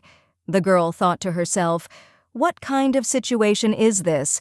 Even she didn't expect this, so she was just going to negotiate with them and give them what they wanted, after telling them that she was the Duke of Darkness' wife. After which she asked, confused, how they both knew where she was. The young man waved his hand and said that he didn't even have to ask. It was all the captain's fault. When they heard about the Black Wind, Vacon said that he was from the Eagle clan. Adeline wanted to hire him. They can't just go and destroy them all, so what do they do now? The captain immediately said that it was necessary to use search magic. Vin tried to object, but he did not listen to him. The young man exclaimed whether he was in his right mind. If he used it, then Captain Acker would be able to find out his location, and the Duke would be in danger if that happened. The young man said the only thing that made absolutely no difference to him. Horace said that enough was enough. It was time to go. He didn't kill these people only because of their previous conversation. The girl now couldn't help but think that he had come to save her. But the guy wasn't that kind of person. So why did he continue to confuse her? Taking off his hood, Abed said that he had never seen anything like it. Maybe they could explain something? Our heroine thought to herself that she had completely forgotten about her goals because of Horus, after which she asked for forgiveness and said that she had not expected this either, so she would introduce herself, albeit belatedly. Her name is Adeline Lawton. She is the wife of the Duke of Darkness, who stands next to her. When the young man heard who this guy was, he felt very uneasy. The girl sat down opposite him and said that now they could talk. Abed thought to himself that these were not negotiations, but threats. Suddenly, Adeline offered him to become her husband's faithful knight. The young man even spat out the drink from surprise and asked if she was joking. Benzar immediately hissed, was there something he didn't like about his wife's words? Stuttering a little, the guy asked if she understood what mercenaries did. Our heroine asked whether she would suggest this without knowing all the details. Abed objected that this was not what he meant. For wasn't the Duke the one whom even the Emperor did not dare touch? Why would they even need a mercenary like him? Besides, the Black Wind has too bad a reputation.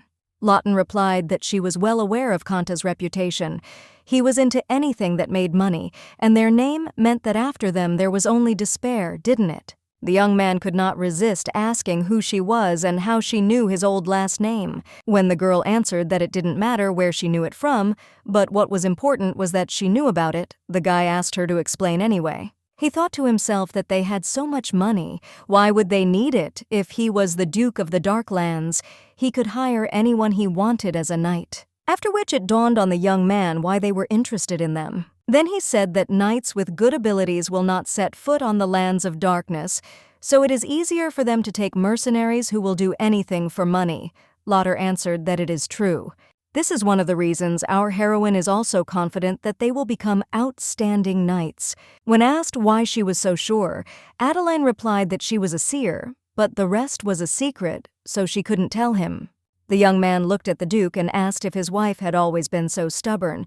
Vacon picked up that this is all her charm, isn't it, Captain? Horus replied that sometimes he himself wants to know what thoughts are going through that little head. Abed grabbed his head and replied that, let's say, okay, their clan will join the knightly order, but what can they offer them in return?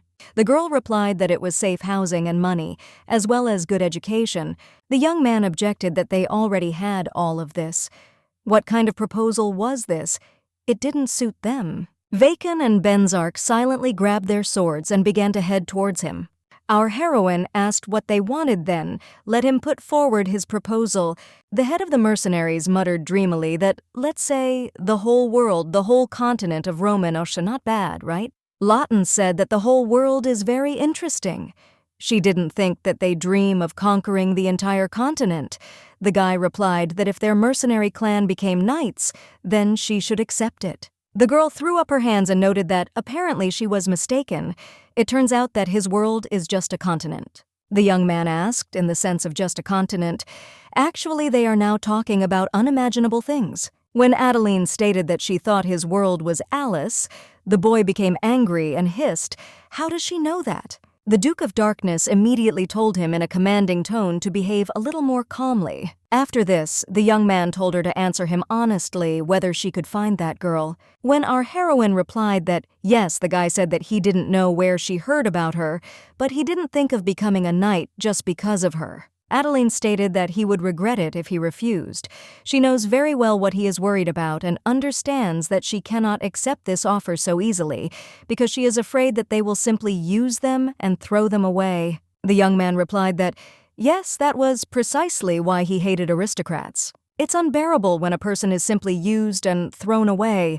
Lawton noted that she knows the feeling well. The guy shouted, what can she know about this? As an aristocrat, can she understand their feelings? This is a lie. Our heroine replied that, yes, she would really like to not know what it was. Anyway, since he doesn't trust her, how about setting it to 6 months? Adeline wants them to become knights who will be useful, and he wants to find Alice. So how about we prove our worth to each other for 6 months? Abed muttered that it meant that if in 6 months the girl was not next to him, then they could give up knighthood. Lawton replied that it was true, and vice versa. If their abilities did not change in any way, then he would forget about Alice. The young man thought to himself that if it only concerned him, he would immediately agree. But what about his charges? Unexpectedly, Kosin put his hand on his shoulder and told the chief to agree, because this was the girl he was so desperately looking for. In any case, if it weren't for him, the guys wouldn't be here, so let him agree, because the head's desire is their desire. The guys supported him and said that they could finally give up this dirty life of mercenaries. Knights do cool things, don't they? The young man was deeply moved by this, so he said that his subordinates were the best. Thus, the negotiations with the head of the mercenaries ended rather quickly. His subordinates will sort out their personal affairs within a month. To ensure that they could reach the forest safely, they decided to send someone with them. When the guy heard about the high-speed vessel, he asked how our heroine found out about it. Adeline replied that she had business on Maven Island, and in order to remain unnoticed, they decided to go there, just the three of them. Abbott first asked if he had the option to refuse her, but then he realized it was useless, so he waved his hand and told her to do as she knew best. The girl thought that everything would go according to her plan, but sitting at the table with the Duke, she could not understand what this was all about again. When Lawton tried to ask where Vacon was, Horace immediately said that he had already eaten his fill. Adeline noted to herself that this was a very awkward situation. Of course, they ate together at home, but they had never had such an atmosphere. The young man remembered the expression on her face when she said that she was very familiar with this feeling and did not understand what it was. Why does he feel from her that she seemed to have endured loneliness for a long time, which was tearing her apart from the inside? Noticing his gaze on her, the girl asked if he wanted to tell her something. The young man replied that nothing like that, after which he put the bag in front of her. Adeline was happy because she thought she had lost it. The guy explained that Kosin took her, apparently thinking he would get some money when he kidnapped her, and the Duke felt the magic. Our heroine exclaimed that indeed she found it in the store, and surprisingly, everything that you can put in it fits in there. When Horace replied that, of course, the girl breathed a sigh of relief, because it was a great relief that he hadn't asked about anything important. Then the young man began to look at her again, and think about something of his own. Adeline asked why he was looking at her like that again. Whoever saw it would think that Benzar was looking at her because she was beautiful. Unexpectedly, the young man answered that she was reasoning. Right. Lawton did not expect such an answer, so she spat out the wine. Then she asked him again what he had just said. Horace replied that he was looking at her because she was beautiful. Her face became so red that the Duchess looked like a peach. Our heroine didn't understand what was happening. Had the young man gone completely crazy or something? The Duke asked what kind of reaction she had. Did she really not like it when people complimented her? The girl replied that it was just too unexpected.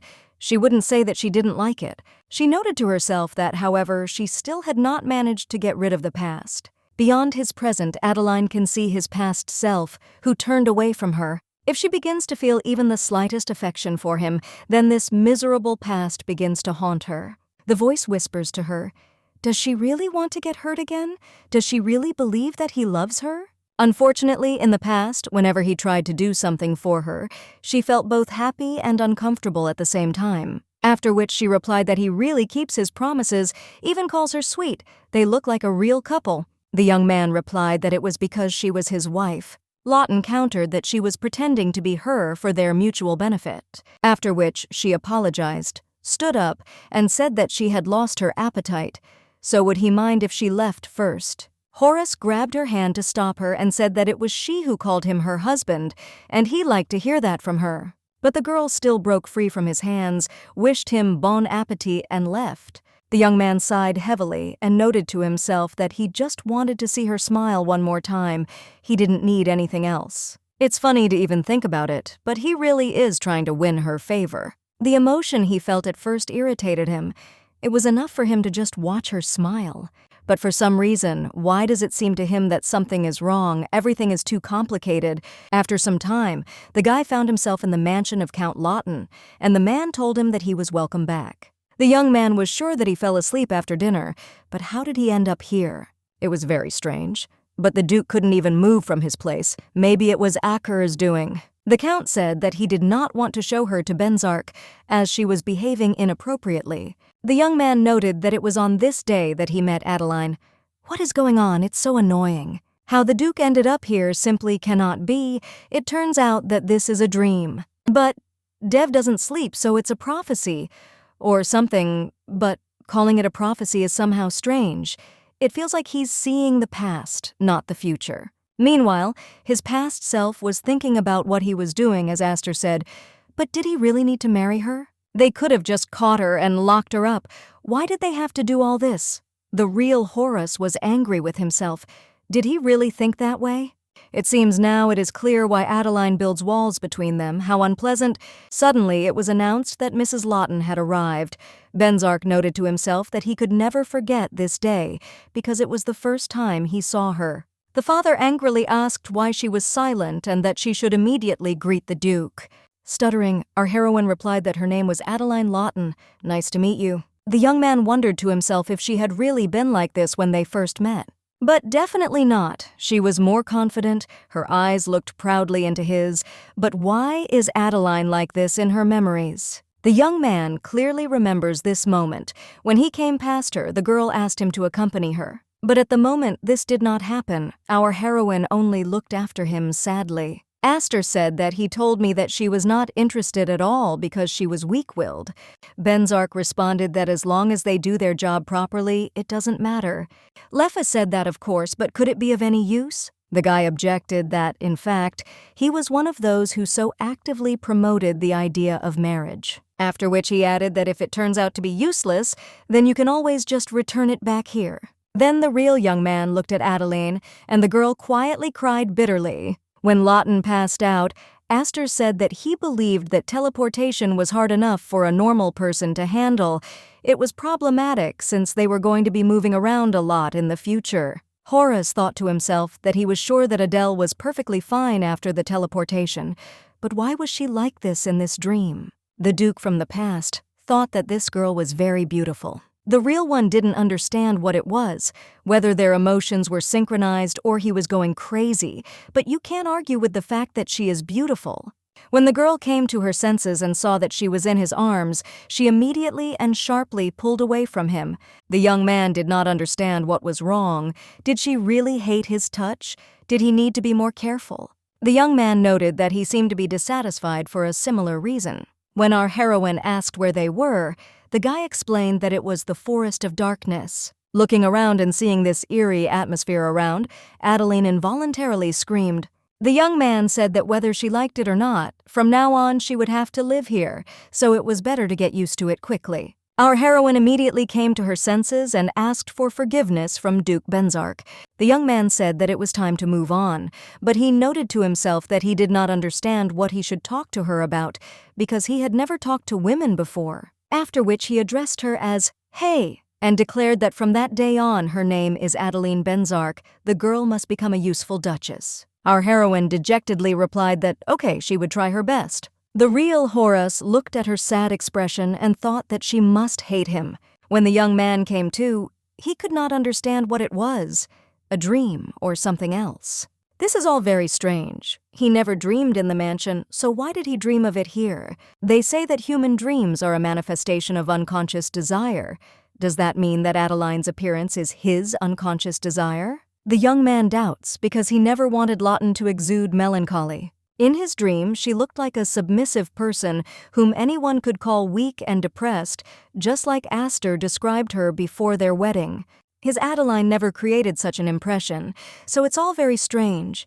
Meanwhile, our heroine was thinking about what she should do now, because she left too suddenly. It must have been unpleasant for him. Even if Horus has changed a lot from his past self, he is most likely disappointed now. Are the events of the past really repeating themselves? But it's okay, she just needs to apologize. The girl is afraid of falling in love again, but she also doesn't want to feel awkward around him. When she approached him, the guy stated that Adeline had woken up and added that he just had a question for her. Noticing the huge bruises under his eyes, the girl asked if something had happened or what.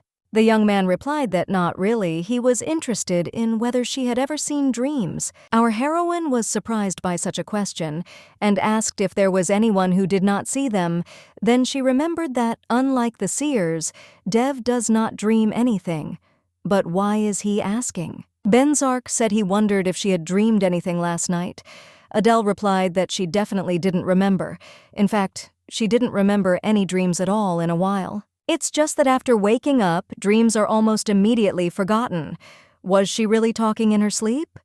The young man replied that no, he was just curious to know about things called dreams. He noted to himself that it didn't seem like anything unusual had happened to Lawton, so did that mean he was the only dev who had the dream? The girl then said that she wanted to apologize for yesterday because she thought that leaving like that was a mistake. But the young man immediately interrupted her and said that there was no need to apologize to him, after which he added that he didn't need her apology, which shocked our heroine. To himself, he thought that he was continuing to remember Adeline from his dream. Lawton muttered dejectedly that it was clear. She had crossed the line again, but she noted to herself what else she expected from him, because he was always like this. After which she added that it was time to eat, so they needed to go down. Vacon was probably already waiting for them. The young man wondered to himself why she looked as sad as she did in his dream. Finn exclaimed that eating outside is just great. The only reason he goes on missions outside is for the food. Adeline said that of course the food in the duchy isn't that good. So he kept going on missions, right? The guy asked. Not to talk about it, please, Aster. The girl jokingly replied that she would think about it and added that she would go get a drink. The young man exclaimed for her to come back quickly. When she left, Vacon immediately asked what happened. Did the captain really quarrel with her? He had deliberately left them alone yesterday so that they could have dinner together. Horace generally understands that today they did not even talk to each other. The young man grabbed his head and replied that he was also having a hard time, so he should keep quiet. Hyvin thought to himself that Leffa kept telling him to disappear so that the two could be alone. Suddenly the Duke asked if he had ever seen dreams. The young man answered in confusion that he never had. Why was Benzar asking about such obvious things? When the captain asked him that he was also an Aster, the young man asked why he should suddenly know about this. Despite the content, if one of them had dreamed something, he would have immediately found out about it. But why does he ask if he really dreamed something? Horace replied that no, he was just wondering if it was possible to have a dream that wasn't a vision.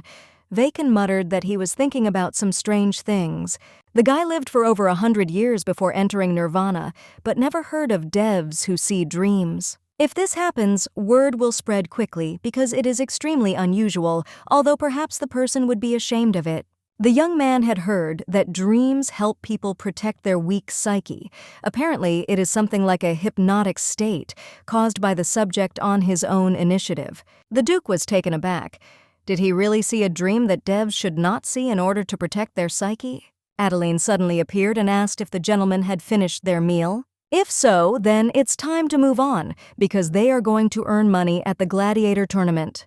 Therefore, she must know how much money they have with them at the moment. The boys reported 10 gold pieces, 50 silver pieces, and about 655 talents. Our heroine stated that this was just great, so let them give it all to her. Looking at the hierarchy board, the girl said that the only one they should pay attention to was the great thief of the underworld. The young man should also know who it is, right? Vacon replied that he was sure that everyone knew, because he always won gladiatorial fights, which is why many would bet on the victory of the great thief of the underworld. Adeline replied that yes, and there would be many people here who, like her, would only bet on him. The question then becomes how they can win all the money that people will bet on the great thief of the underworld. Finn muttered that he would have to bet on his opponent, and the great thief would have to miraculously lose. Lawton noted that this was the correct answer.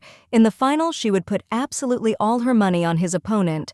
As for the result, the guys would see everything for themselves. After some time, the guy did not understand who she was at all, and why he would bet so much money on such a piece of trash. Asked if the young man was sure that they had personally put the seal on it, he replied that absolutely, there was no reason for them to refuse if she wanted to spend all her money like that. The man replied that, indeed, what difference did it make? And then asked how the great thief of the underworld was doing. When the interlocutor replied that he had reached the semifinals without a single scratch, the young man asked about the wolf's fang that she had bet on. The young man replied that he looked like a beaten dog, and that the fact that he had reached the final was pure chance. He watched him closely as he was curious about what kind of person he was that she would bet such a large sum on him, but he was completely unworthy of attention. After some time, the hour of the final battle came, and everyone welcomed the great thief of the underworld. After the fight, our heroine reported that there were 2,000 gold coins here, which she won today on bets.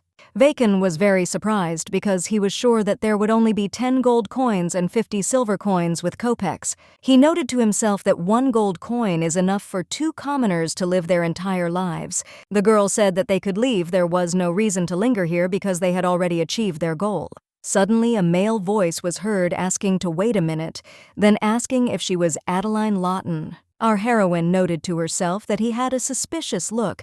Judging by the guards accompanying this elderly man, he was clearly the owner of the arena. After which she replied that, yes, that was her name, and who her interlocutor was. The man said that he heard that she had pulled off an interesting adventure today.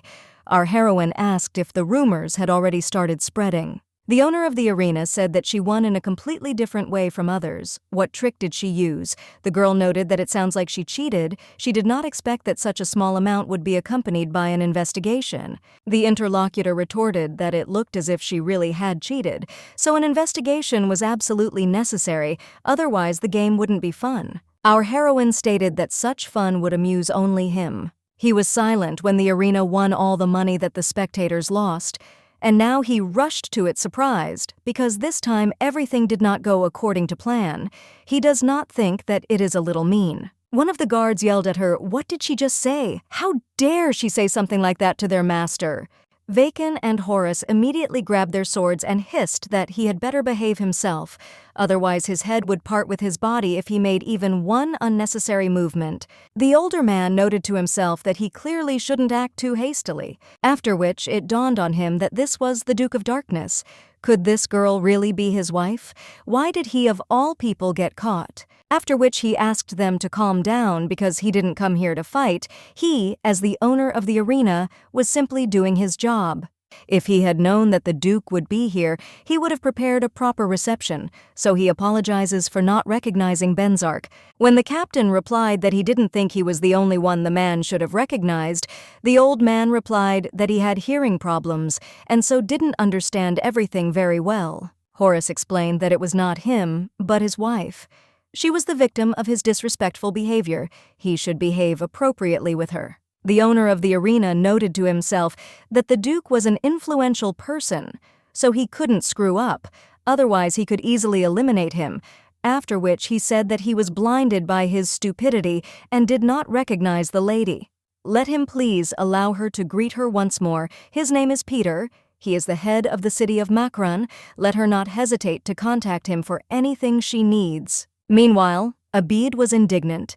Did the great thief of the underworld really lose? He had bet on him, and now his money was gone. Kosin replied that yes, the money was gone quickly. They say he made a stupid mistake during the final. The guy snorted that the old man must have earned a lot. He should have worked at the arena instead of becoming a mercenary. But the assistant told him that he heard that the one who won the money was not an arena employee, it was Adeline Lawton. Abid was so frozen with surprise that even the beer began to flow out of his mouth. Kosin explained that in the first 3 matches she bet on the great thief of the underworld, and in the final round on the wolf's fang. Abid asked how she knew that he would reach the final. The guy replied that he did not know. The guy noted that he knew that she couldn't be an ordinary person, but it was amazing anyway. How could a wolf's fang win? The interlocutor replied that it was not that, but that the great thief of the underworld made a mistake. It seemed he stumbled when the swords clashed. The chief replied that it was all strange. The one she bet on won thanks to the great thief's mistake. Then the young man had an idea and he said to find that man and invite him to be his mercenary. Meanwhile, Adele reported that she had reimbursed all the money she had spent on the castle's furnishings. When asked if this was really all for this, the girl replied that it was to some extent, since she needed her own money to live comfortably. Horace retorted that the duchy had plenty of money. The pile of gold coins, meldals, and all sorts of jewels was proof of that.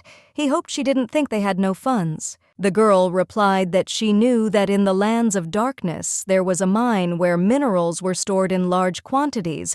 Did it really bother him that she, the mistress of the house, knew nothing about her own lands? After which, our heroine added that it was simply his money, not hers. Benzar thought to himself that there should be no division between you and me. Then the young man began to say what was between them, but then he caught himself and fell silent, and Adeline asked again what was between them, but the young man didn't have time to answer, as Vacon yelled for Abed to come here to them. The mercenary asked in surprise what they were doing here. Had the rumors really reached them too? He didn't think they would be interested. They had already earned a lot. When he reported that 5 orcs had emerged from the forest, our heroine noted to herself that she remembered that Eagle's mercenaries had suffered great losses in this situation in the past. Then she said that she had heard that 4 or 5 armed knights would hardly be able to defeat even 1 orc. Abed replied that yes, that is true, but that is how money is made, even if it is indeed difficult to beat. Kosin's voice was heard, saying that they needed to hurry, otherwise the other mercenaries would catch them before they did. Adeline immediately said that they would go with them, but the Duke stopped her and said that it was dangerous. Orcs were monsters that received power from the Demon Queen. The girl replied that she knew, but they were too strong for mercenaries. Horace objected that no matter what happened to them, she didn't need to worry about it. Vacon immediately intervened and said that the captain simply wanted to say that it was very dangerous there, so it was better to leave it to the mercenaries and go to a safe place. Orcs usually act alone, but now they have gathered in a group of 5 individuals. Isn't that strange? The captain noted that this meant that the Demon Queen would soon wake up. Evin immediately said that this was a complicated matter because they did not have much holy water to pacify these monsters. If this continues, a large number of people may suffer. The Duke said that this city is now dangerous, so it is necessary to leave, but first return to the hotel. Our heroine exclaimed that no, they can't just leave them like that. They need help. The young man grabbed her by the shoulders and replied that no, he said that they needed to leave it to the mercenaries. Lawton asked why he was stopping her. If the point was that the Demon Queen was waking up, then that was exactly what they needed to know about. But the young man interrupted her and said, because she might be in danger. Adeline muttered that, of course, the seer could suffer, but they still needed her. The guy was indignant that she was getting into trouble with her seer. Let her stop right now. He was just worried about her. Hearing this, the girl was very surprised. Was he really worried about her? Our heroine always thought that he was worried about her because she was a seer. So when the young man added that he didn't want to see her put herself in danger, the girl asked why. The young man blushed and replied, because she is his wife. Adeline couldn't understand whether she had heard it or not, whether he really said that. Meanwhile, Vacon watched this touching picture and thought to himself, what a pleasant sight it was. After which he said that the 2 of them could return to the inn and he would go fight the orcs. Since Lawton had awakened the holy sword, he would kill them with 1 blow. Upon hearing about this sword, our heroine immediately told him that there was no need to use it. She thought to herself that Hela might notice this. If she used her powers to find them, it would be revealed that Adeline was not a seer, after which she said that Horace used his powers to find her. If he uses the holy sword, then Aker can also find out his location. When Vin replied that fine, then there wouldn't be any, and headed towards the orcs, Lawton wanted to go with him, but the Duke stopped her. The girl was indignant. Did he really want to send him alone? Horace objected that he was strong. Our heroine reminded him that he could not use the holy sword, but the young man objected again that he was strong without it. Then he asked if she was offended, why she had such an expression on her face. Our heroine answered that no, he just grabbed her too unexpectedly. She noted to herself that despite the fact that he killed her, she loved him so much that she was able to convince herself that he had a good reason for doing so. More precisely, the girl still loves him. She repeats her own mistakes, steps on the same rake. If he behaved the same way as in the past, then now it would not be so hard for her to cope with it, but now he treats her completely differently. Therefore, when our heroine begins to remember the past, she feels unbearable pain. Her actions changed the current Duke, but she still can't overcome her feelings for him, because Adeline is an ordinary person. Human life is short and therefore filled with bright events. That is why people want to spend this short time with deep passion. Dev and Akor do not understand how strong these emotions are. Will there come a day when she can describe the feeling she gets when she looks at him? Not as stupid, but passionate and strong, after which she said that she is worried that Vacon will get hurt. The young man replied that there was no need to worry.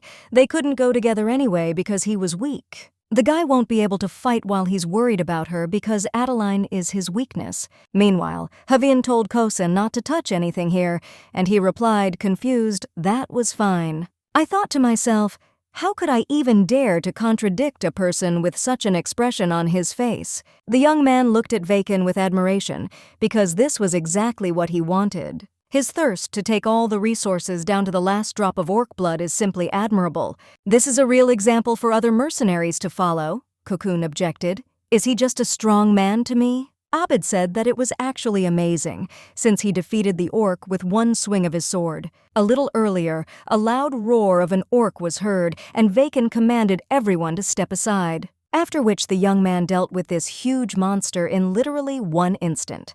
The plan to make money failed, so it was necessary to quickly decide what to do. If not for Havin, then the mercenary corps might have come to an end. Adeline's voice was heard, stating that it seemed that no one was seriously injured. The guy wondered if the two of them hadn't gone to the hotel. The girl replied that she wanted to join because she needed something from the orc's corpse, and the Duke said that he would only let her go after Vacon took care of everything. She only needs 1 orc heart, they can take the rest for themselves, Abed immediately exclaimed. Are they serious? It is clear whether she will go back on her words. It will be too late to change her mind. The girl asked if Havin was against it. The guy replied that it didn't matter, because he was going to leave it all to the two of them anyway. Then, our heroine asked if the head of the mercenaries would be able to take care of what she had said earlier. The young man asked if she meant the orc's heart. Of course he would give her the largest one. Adeline remembered that she still needed the orc's blood, so let him bring it to her when he left the forest. Kosin noted that the other mercenaries must have had their stomachs twisted with envy. Long ago, Abid replied that that was true, so you need to choose the right people to serve. A little later, looking at the sleeping Lawton, the Duke could not understand what this feeling was, emotions that he had never experienced in his life. When he sees her, his heart starts beating and fluttering quickly, and the guy is very worried about her. What breaks his heart the most is that she looks at him as if he is somewhere far away. Perhaps the young man really was crazy, but then he realized that he was very tired and decided to lie down next to her for a while. Suddenly, he began to have another dream in which Maven asked if he planned to give the lady the quarters next to Vacon's room. Horace wondered why the room was right next to this guy. It was strange. Because now she lives with him. Does that mean that in that other past Adeline lived next door to Avin? She couldn't just agree. When asked if there was anything she was unhappy with, the butler replied that it was not so. Everything seemed to be in order. The Duke said that there was no need for that then, but he noted to himself that she might become frightened if she lived next to him. After which he added that she could change the room if she wanted, but if she didn't want to, then it wasn't necessary. The young man replied that he understood everything, so let him deviate. Benzar thought to himself that he didn't know how he should treat her, what he could do to make her not be so afraid of him. Horace can't get the image of her. Looking like she's about to burst into tears out of his head, he just can't concentrate on anything else. The real Duke noted that he thought only about her all day long, and that both in his dreams and in reality, the captain was head over heels in love with her. Aster said that more than half a year has passed since she arrived.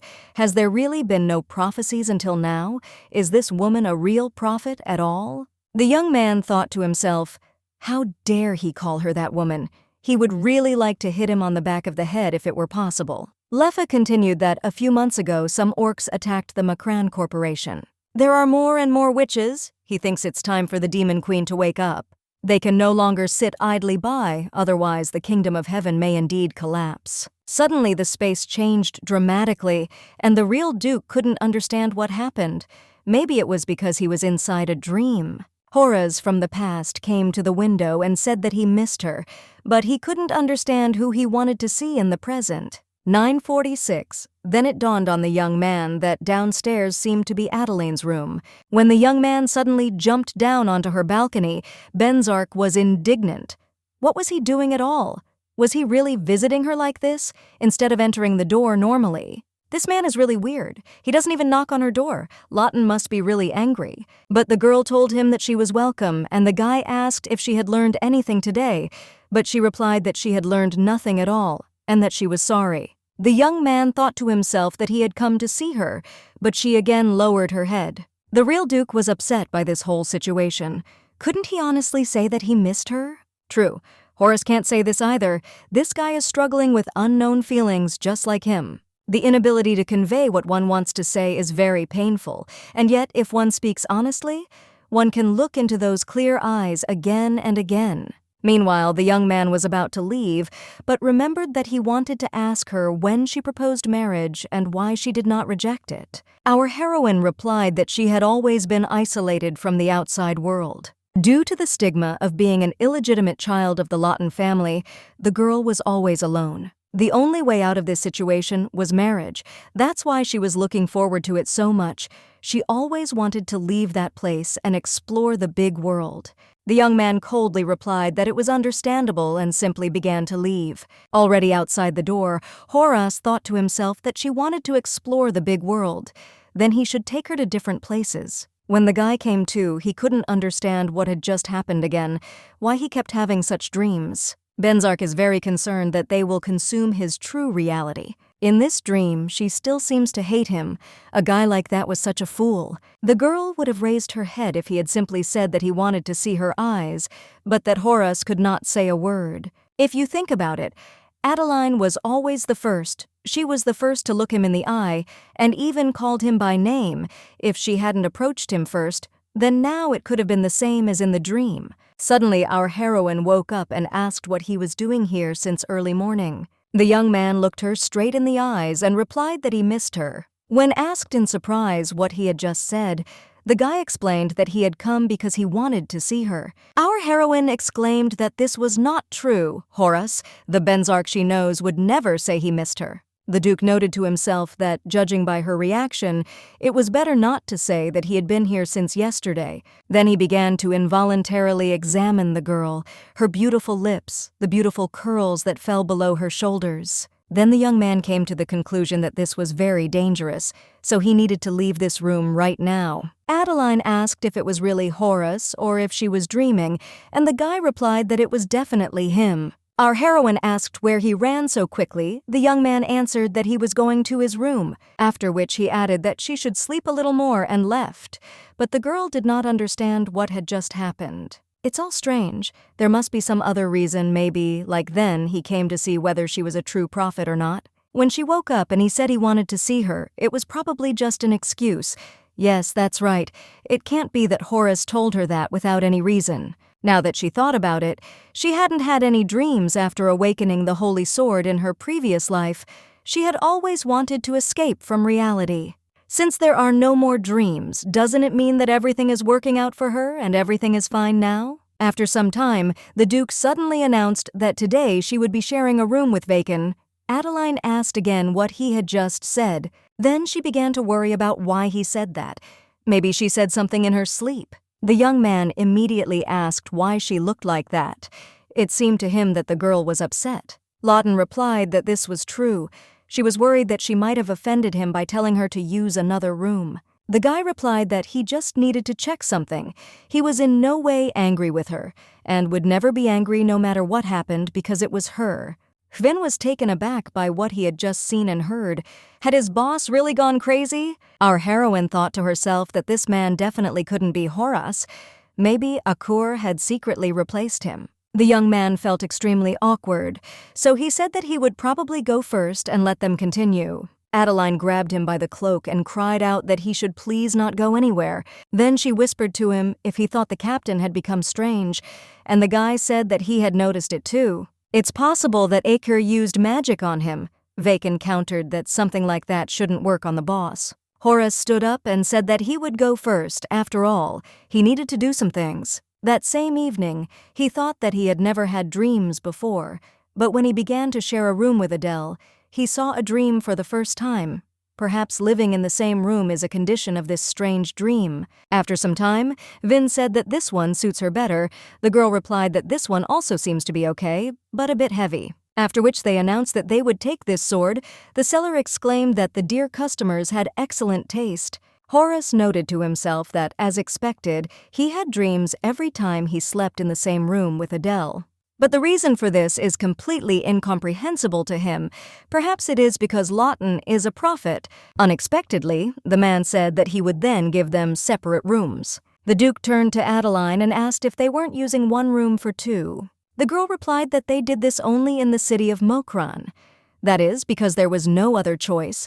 But here it is not necessary, especially since there are so many free places. Isn't it more convenient for everyone to have a separate room? Ora said that there was no need to think anything unnecessary. Yesterday was only because he needed to make sure of something, but it was not important. Our heroine asked for forgiveness for not telling him earlier, but she also needed it this time. He wouldn't want to look first, and she would do some things in the room and immediately return. The young man turned to Vacon and told him to go get the luggage, but the guy was not there. He was already in tourist clothes and asked for forgiveness because there were so many interesting things to see around.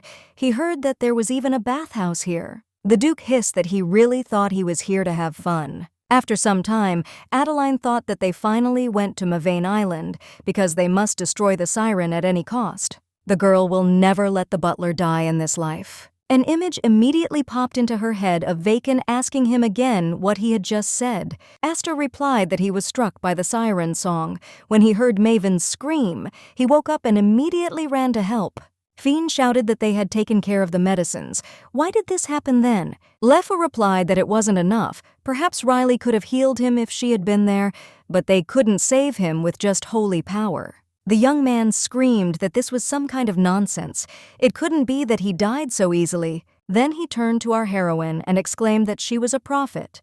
Let her find Riley immediately, if she was a real soothsayer. This girl was said to be a maiden, born with great healing powers that allowed her to use almost any type of healing magic, even without the Tree of Life. Adeline must find her in this life, but first of all, she doesn't know where she is now. They must get to the time when the sirens are in hibernation. Then Astor said that in his past life, while passing through the island, he met a siren who woke up. The probability that she would accidentally wake up like last time is extremely small.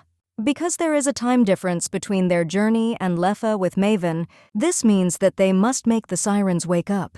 They said that they met her around the third day of the journey on the fast ship. This means that the supposed location is somewhere around here, but there are too many uninhabited islands and rocks there. The guys also have no idea on which island the siren is located, and they can't search for it for long because the fuel on the magic stones will quickly run out. So our heroine wondered whether she should inform the captain about this in advance. When the ship's leader heard about this, he was completely stunned, so he asked again if she was really going to find the sirens. The girl replied that yes, in 4 days. The man immediately exclaimed that this was complete madness, but Vacon said that even if the emperor forbade her, she would still do what she wanted. The captain had no choice but to say that he understood everything and would go get ready. Vin asked why she needed an orc last time and a siren this time. The guy, of course, will not doubt her plans, but what is their plan? Because the sirens are stronger than the orcs, so it will be more difficult to defeat them. Their skin is thicker than that of the thugs, and their song is especially dangerous, as it causes hallucinations. The crew of this ship are ordinary people, so they will not be able to avoid losses, of course.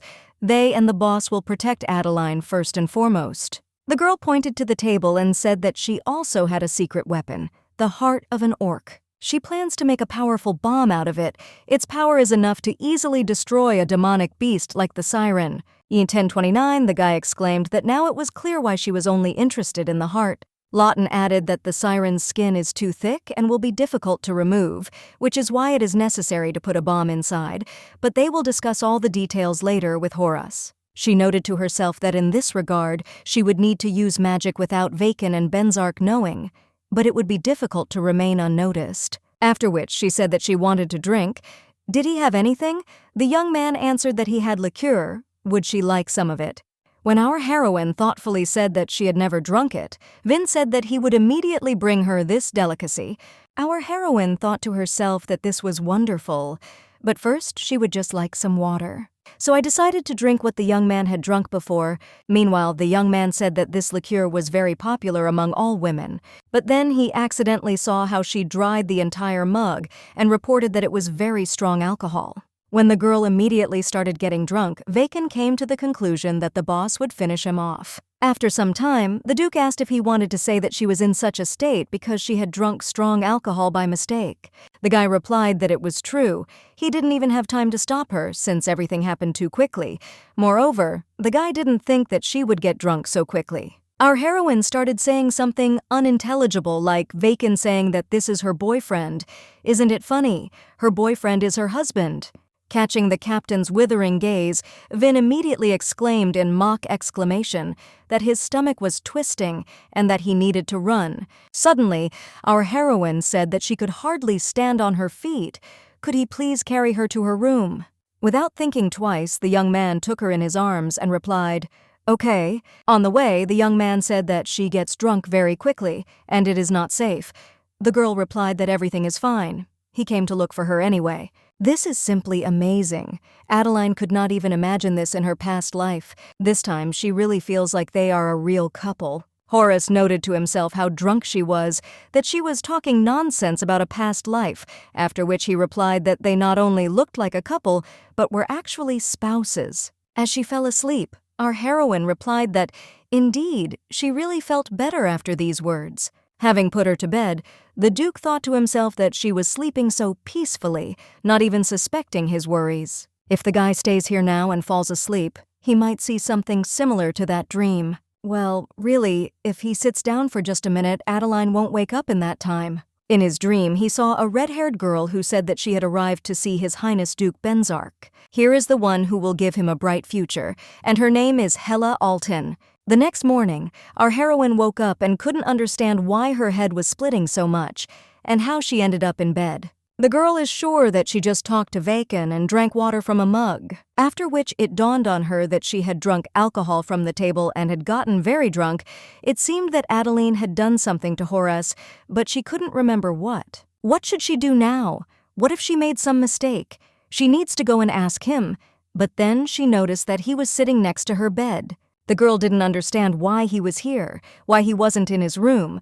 Was this some kind of rebellion about having a separate bedroom? It turns out that the young man took her to bed. This does not mean that she does not understand the whole situation, but he is so handsome. After which she said that when he called her name only once in the past, strangely enough, she did not forget his voice then, although she does not even remember in what situation it happened. His voice was so gentle, she wants to know why he called her that, as when our heroine began to reach her hand to his face, the guy suddenly opened his eyes. Our heroine suddenly jumped back and wondered since when he didn't sleep at all. But the young man silently grabbed her hand and pulled her closer to him. Adeline immediately pushed him away from her and exclaimed that she didn't expect him to wake up so suddenly. Why was he sleeping on the floor at all? The Duke immediately decided to ask if she knew anything about a girl named Hela Alton. Our heroine replied that she was hearing this name for the first time, which surprised the young man very much. After which, she stood up abruptly and said that she urgently needed to drink water. She felt very sick to her stomach. Could he bring some for her?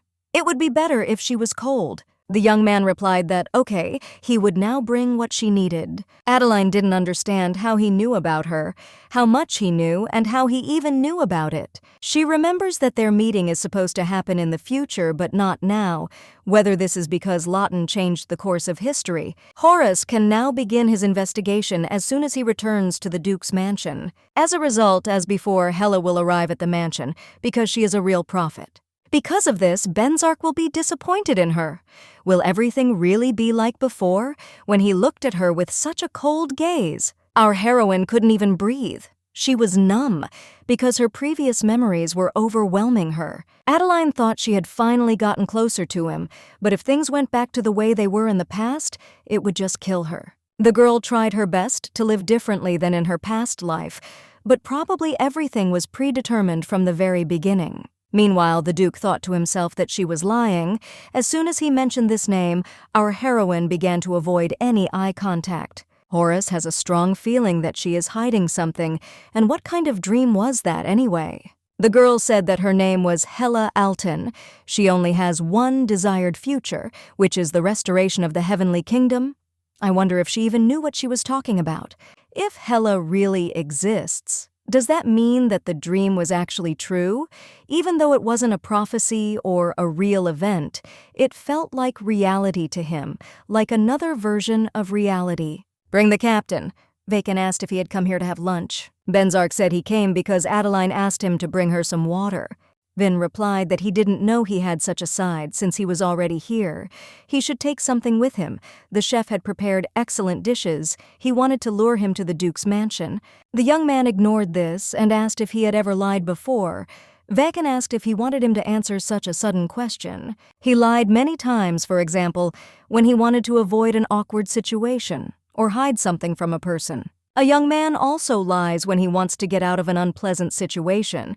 For example, he says that he is sick when he wants to simulate illness in order to avoid studying, training, or work. Why did the captain even decide to ask about this, whether it was somehow connected with Adeline? Let him stop worrying about it and just try talking to her again. When Horace objected that it was not what he thought, the guy said that of course not. But while the water was still warm, let him return to it, and Vacon finish eating everything in the meantime. As he pushed him out the door, the Duke noted to himself that this guy had gotten completely out of hand lately. Perhaps he had been too kind to him. What should he even ask her? He thought that hiding emotions was easy as pie. And she is like an open book, but he would prefer not to interrogate her. There must be a reason why the girl lied. The young man does not want her to turn into Adele, whom he saw in a dream. Therefore, it is simply necessary to give her time. Someday, the moment will come when she will decide and tell him everything. Meanwhile, our heroine couldn't get the fact that Horace knew Hela out of her head. It seemed as if something had broken. She doesn't know where or how they met before, whether because she never heard anything about it, or because the memories of that situation have simply disappeared. Now that the Duke has learned about her, he will soon find out her whereabouts, and then what will happen to her? Will she be locked in the dark tower like in her past life, although the punishment may be even worse than then, because she lied to him? The girl pretended to be a prophet, lying about the existence of the present. Maybe now everyone in the duchy will despise her. Horace can't be on her side. This is all beyond imagination. It all needs to stop, but how? At this time, the Duke returned and asked if she was okay. Our heroine replied that yes, he should apologize for disturbing her. After she drank the water, the boys simultaneously called each other by name. The young man immediately said that she didn't want to say anything special, so let her speak first. Our heroine replied that, okay, maybe he had already heard it from Vacon or the captain, but there were sirens on the way to Maven Island. The girl plans to pacify the sleeping sirens after they wake up. When asked why, Adeline replied that for now she can only say that it is to prevent accidents. The guy replied that he would ask the question, without going into details, whether it was because of the prophecy. When she simply looked at him silently, the Duke said that he understood everything. Lauder was surprised that he agreed faster than she thought. Maybe it was because of his promise to do whatever she said. Without thinking twice, the young man answered briefly, "Yes." Adeline wondered if he knew who she really was. Would he treat her as well, or if he no longer believed her? Suddenly, he was tired of listening to all her demands. Her thoughts were interrupted by the Duke's voice, who said that Vacon was inviting her to dinner. It was impressive how obsessed he was with food.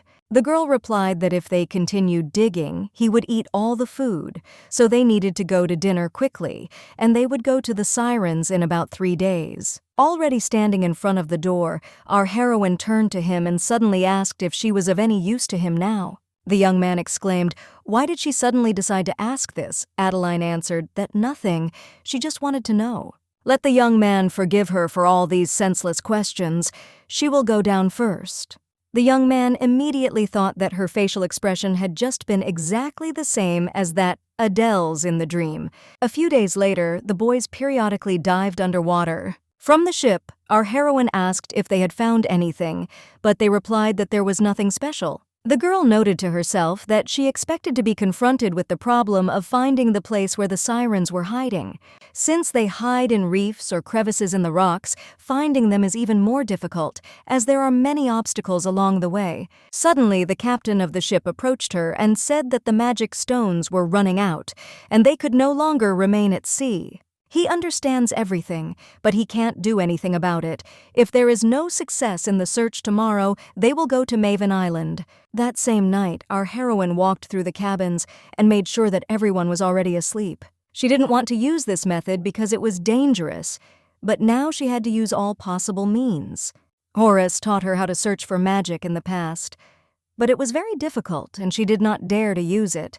But at the moment, our heroine is confident that she can handle it perfectly. After which, Adeline went out onto the open deck and got down to business, having first concentrated. This caused Vacon to suddenly wake up, having just sensed that something was wrong, or perhaps it was a dream. Since the young man didn't fully understand anything, he decided to just continue sleeping. Lawton was happy that she had succeeded. She was very excited because she really had succeeded.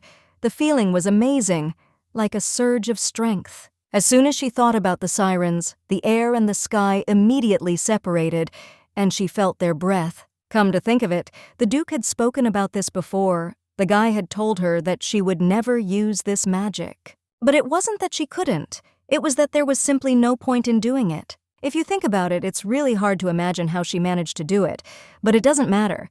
The main thing is that everything worked out. The girl is so happy. But tomorrow she will have to make the guys suffer if you think about it.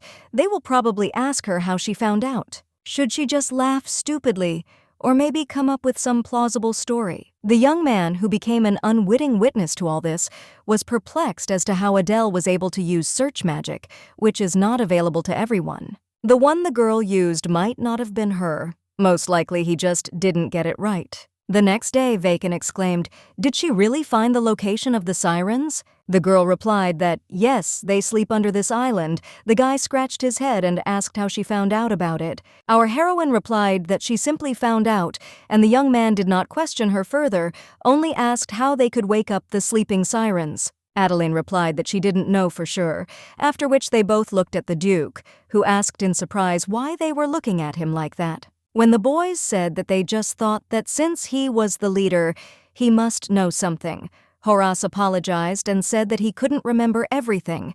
Vin grinned and said that sometimes he felt like the captain knew less than he did. Suddenly our heroine exclaimed that she remembered, "They will destroy the house of the sirens. The guys are going to blow up the whole island because she just finished the bomb from the orc's heart. If everything around explodes, then they certainly won't be able to continue sleeping peacefully." When she handed the bomb to Vacon, he said he still can't get used to this side of Adele that comes out from time to time. In any case, he will be back soon. The captain is worried about his wife and will not leave her alone, right? Horace replied that, yes, if something does not happen according to plan, then he will leave him and go to the island of Maven. The young man answered sarcastically that he was very scared, but okay, then he would go, and they could rest here without him for now. The young man then went straight to the deck and immediately jumped into the water. At depth, the guy noticed that it was much darker around than he thought, and he couldn't see anything at all. It's a little awkward to use holy power around demons, but it can't be helped for now. The search did not last long, as he saw huge tentacles right in front of him and realized that he had arrived at the right place. This creature is really that huge, so we need to hurry before it wakes up. It's better to leave the bomb here. Then the young man decided that it was now time to rise to the surface and prepare for battle. Suddenly, Vacon felt someone's presence, so he turned back and saw that the siren had woken up earlier than he expected. The monster immediately began to envelop the guy with its tentacles, and in the meantime, he was thinking how this happened. Maybe it felt him because he tried so hard. He clearly can't handle this alone, so he needs to urgently signal the captain to the surface. Suddenly, a powerful stream of energy burst out from under the water, and it was clearly not an explosion. The Duke noted that it seemed that things had not gone smoothly after all. Most likely, Vin had been captured by the siren. After which, in a commanding tone, he told Adeline to go back to the cabin, but she seemed not to hear him. Our heroine began to panic, wondering what if the butler's fate had become the fate of another person. If the cost of the actions she took to try to save Maven were to be returned to Vacon in full, she would never forgive herself. Horace ordered her to return to the cabin once again. Their friend was captured, so there was no one to protect her. The girl objected that she was not the only one who should receive protection. Adeline also knows how to use magic, so she can protect herself on her own. The young man could not stand it, and shouted that her magic would not help her at all. Why does she always try to act so recklessly? Does she really want to go to certain death herself? The young man thought to himself that he himself did not understand why he was so angry, whether this was what he wanted to say. Suddenly, our heroine sternly addressed him as Duke Horace Benzark Ray Durlot, and asked if he remembered the words he had said to her earlier. He said that if she said something, the guy would listen. No matter what happened, he wouldn't get angry. Could it be that all these actions done for her were just a lie? The guy thought to himself that he wasn't angry with her at all. He was just afraid that she might disappear from his life. The thoughts were interrupted by a loud cry from Vacon, who was lifted into the air by the siren's long tentacles. Adeline immediately told the Duke to quickly go and save Havin. When the guy tried to object, how could he leave her alone? The girl shouted at him to go faster. The Duke immediately began to explain that the siren had woken up earlier than expected. They should be aware that listening to her song was dangerous, so they should quickly put on earplugs made from candles. After this, the young man immediately rushed to attack the huge creature, cutting its tentacles in half. Meanwhile, the girl was thinking that now an opportunity might present itself. The search magic was successful, then would she be able to cope with the magic stone? The magic stone increases power. You can also write a simple spell on it and use it. The caster renews the used magic, and then there is the option to simply break it. In a past life, a girl asked if she could throw a magic stone. But what if there was no place to throw it? The young man replied that there was no need to worry about this. It would be a problem for ordinary people who did not have magic. But those who have the necessary skills can easily destroy it with just the power of thought. Adeline then thought that the caster only needed to look at the target that he would use and run the magic through his mind. The clearer and more distinctly, the better. Flame is good.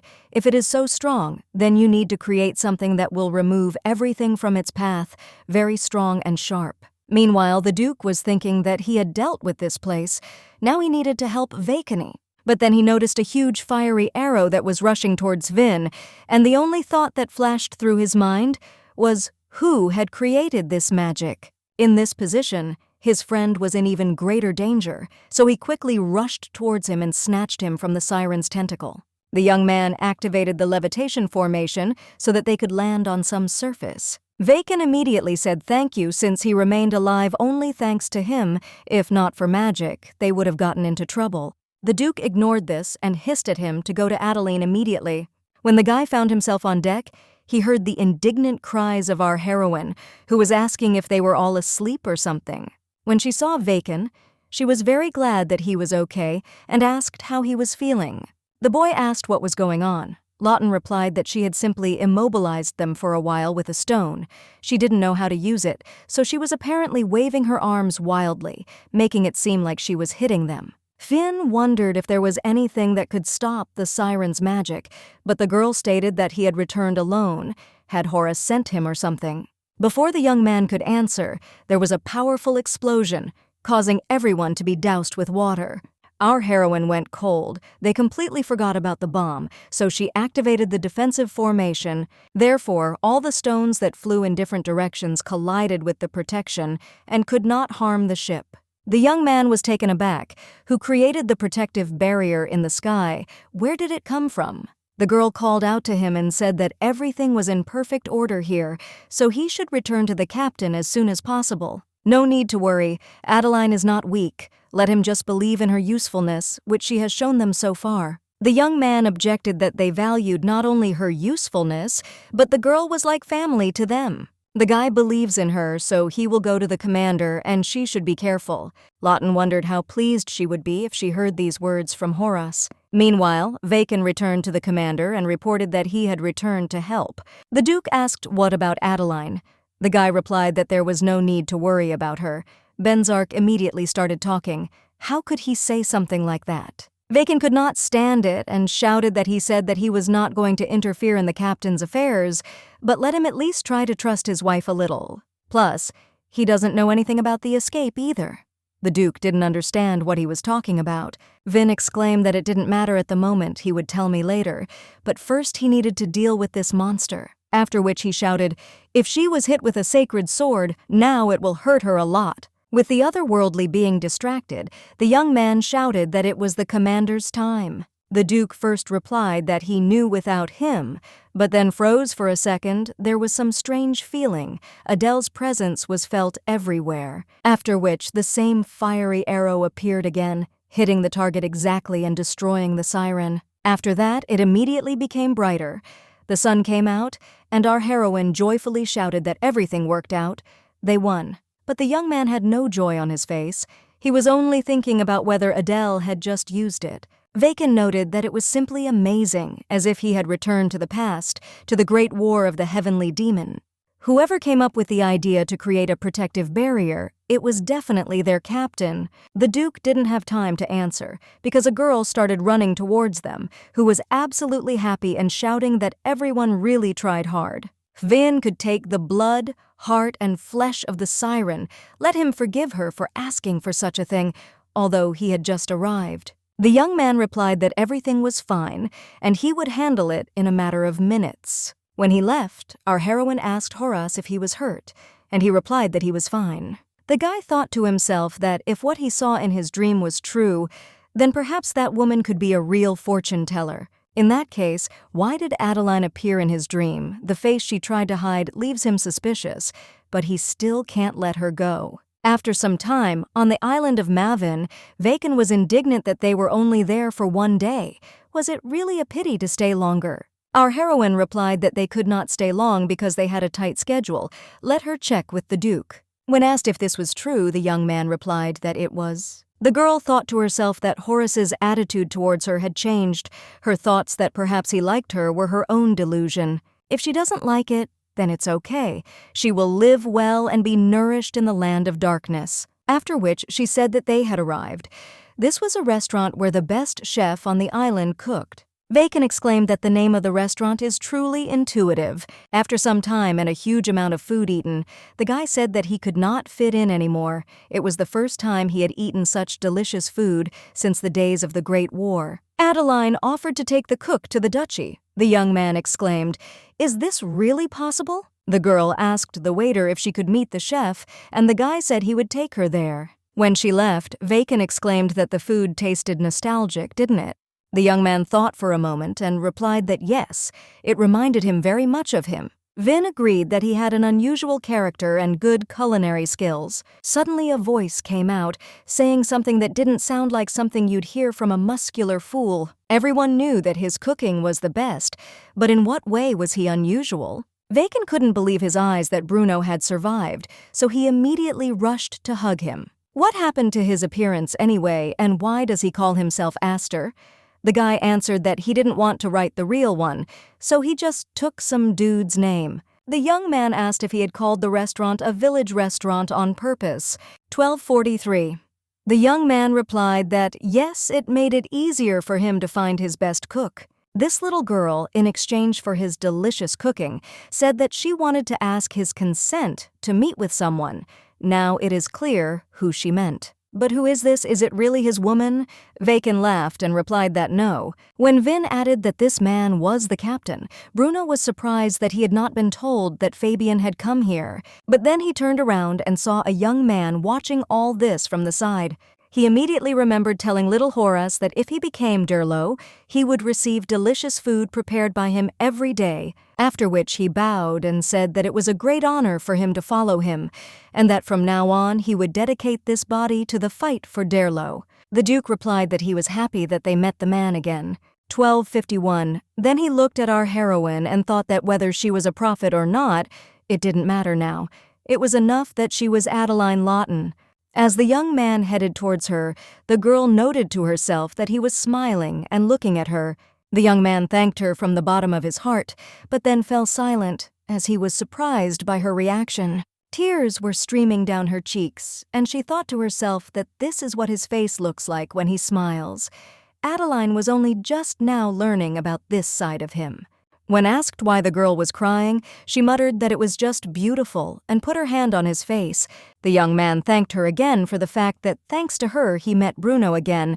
Lawton said that there was no need for such thanks. But the Duke put her hand on his face again and said that he was very glad that he had it. When they all returned home, Aster happily ran towards the man and exclaimed that he had survived. The butler muttered that even if he wanted to greet him, he still needed to help them. After some time, Bruno said that it was the first day, so he prepared light dishes. The previous chef bowed his head to him and said that he was simply amazing. There was no comparison to him. It seemed like he would be fired now. The man gave him an encouraging slap on the back and exclaimed, "What is he even talking about? He will now be his assistant." Our heroine noted that everything really looks simply majestic. They went into the dark forest and brought the best chef with them. Maybe they should throw a party to celebrate. Leffie objected that they had just returned and there was already a party. Is that normal? Adeline explained that it would be a gala party, pleasant music would fill the house, and beautifully dressed guests would enter. When everyone is drunk with the atmosphere, she will look for Akor, one by one, and catch each one. The guy noted that after the trip, our heroine became bolder. But Adeline is really a valuable person to them, so she really needs to be careful. When the girl replied that she would try, Aster was indignant that he wouldn't get off with just trying. He should make a promise. Our heroine laughed at this, but the guy didn't calm down and said that there was no need to laugh. Let him answer, but she was wondering to herself whether this was that very family atmosphere.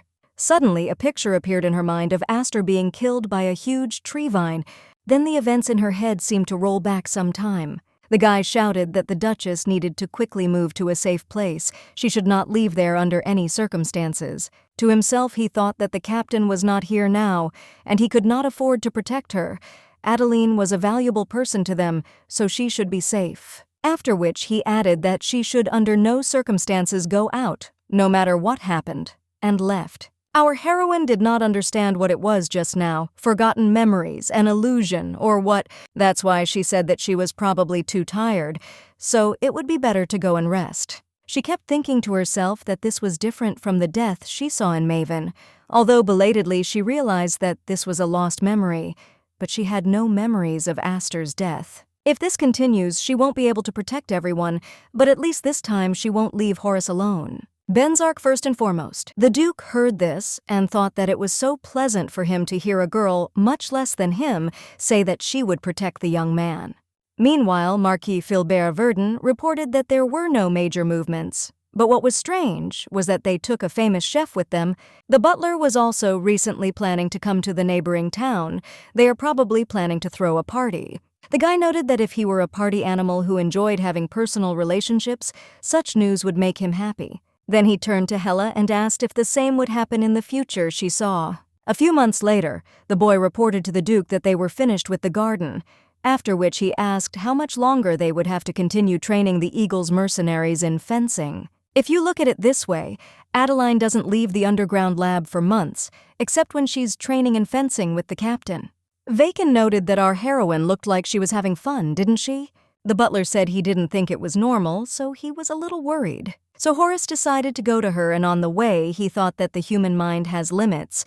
If you start to explore what goes beyond these limits, then eventually you can go crazy. Right in front of the entrance to the laboratory, there was a strange smell and black smoke in the air.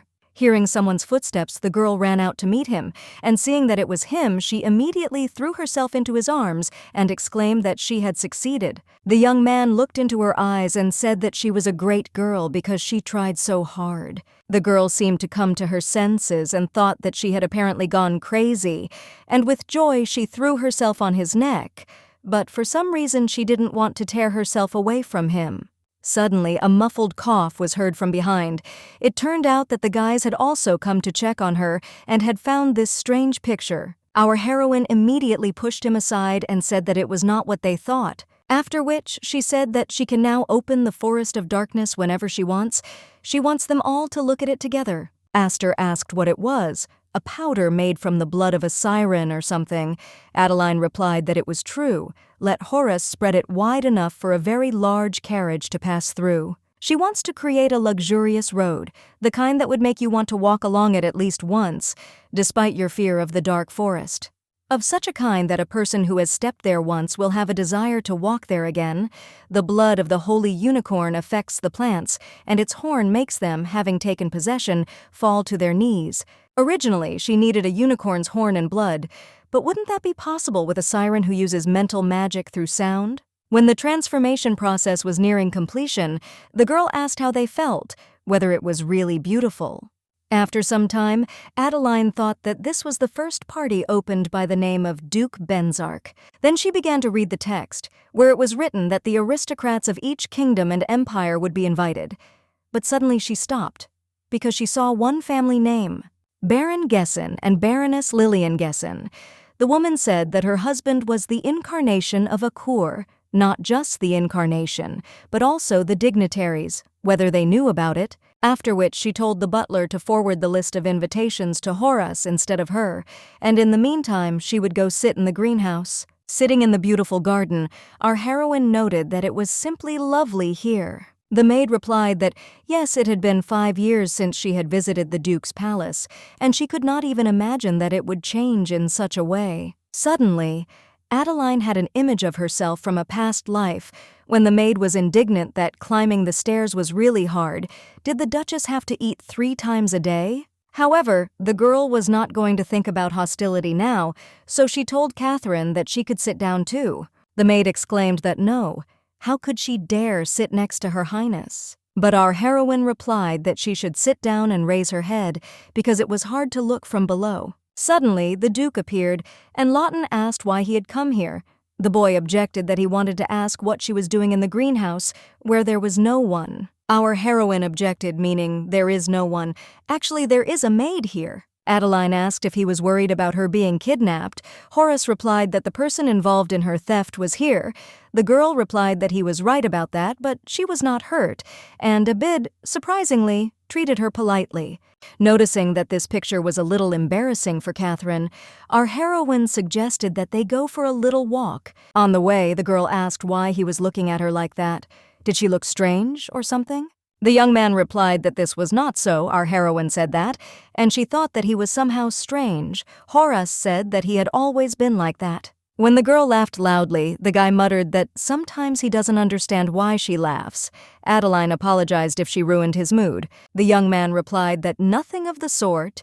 He just wanted to know what made her laugh. Lawton replied that she doesn't even know. She only smiles when he does or says something that is not typical for him. For example, the way he asked why she was laughing, the guy asked the question about her first that interested him, and that doesn't sound like Benzark. The young man noted that his questions made her smile. What else could make her laugh? Adeline thought to herself that she was now smiling for a moment just walking with him through the greenhouse, but he didn't even know it. Our heroine hopes that someday he will experience this, the feeling of being inspired simply by being near someone. The young man saw how in a dream Adeline was being insulted by Baroness Lillian Gessi. The woman said that she did not understand why the Duke accepted her as his wife. She could not even do such a thing properly, therefore she was too useless. Lawton servilely served the object that, on the contrary, should have served her, and quietly accepted the slander that poured out. The young man constantly sees this dream when he sleeps in the same room with a girl. There is no smiling, half-moon-eyed Adele in this place. In his dreams, she is the person who is being ignored by everyone in the ducal palace, and in his dreams, he just watches it quietly. His thoughts were interrupted by the voice of Abid, who exclaimed that he had succeeded. The captain replied that it was temporary, and that in order to handle a sword or magic, one needed to stock up on strength. And for this, the core must be strong. The guy thanked him and said that now he can at least imagine what a core is. In fact, he didn't think Horace would help him, as he believed that he hated him for kidnapping Adeline. The Duke replied that he still couldn't be forgiven for that. After which he added that if the mercenary becomes stronger, his wife will only be happy, so he works with him because of this. The young man noted that he really loved Lawton. He noticed this back when he saw them together for the first time. The Duke tried to object that this could not be. Abid replied that he should think about it himself, only for the sake of making Adeline happy. He decided to help him, who does not even deserve death. Benzark responded that he could not afford to waste time on such unnecessary feelings. The young man thought that most likely he just hadn't realized anything yet. Could this really be his first love? Then revealed to have originally been a knight of the Marquis of Kval, he gained recognition for his skills and became a knight attendant to his young mistress, Lady Alice. The guys fell in love with each other at first sight, but the girl's marriage relationship had already been confirmed. So they decided to escape together, but they were captured almost immediately. However, when he was caught and tortured, Alice, who had gone to the planned wedding, disappeared on the way. This case is about 10 years old, but he still doesn't know if she disappeared or died. Abed couldn't forget her and tried to erase these memories from his memory, but love didn't allow him to let them go. And yet, to the young man, the time he loved did not seem like a waste of time. Even now, at this moment, the Duke certainly misses Adeline, doesn't he? When Horace sees her smiling, his soul becomes light. He is ready to do anything to see her like this. The Duke turned red and shouted at him to stop immediately.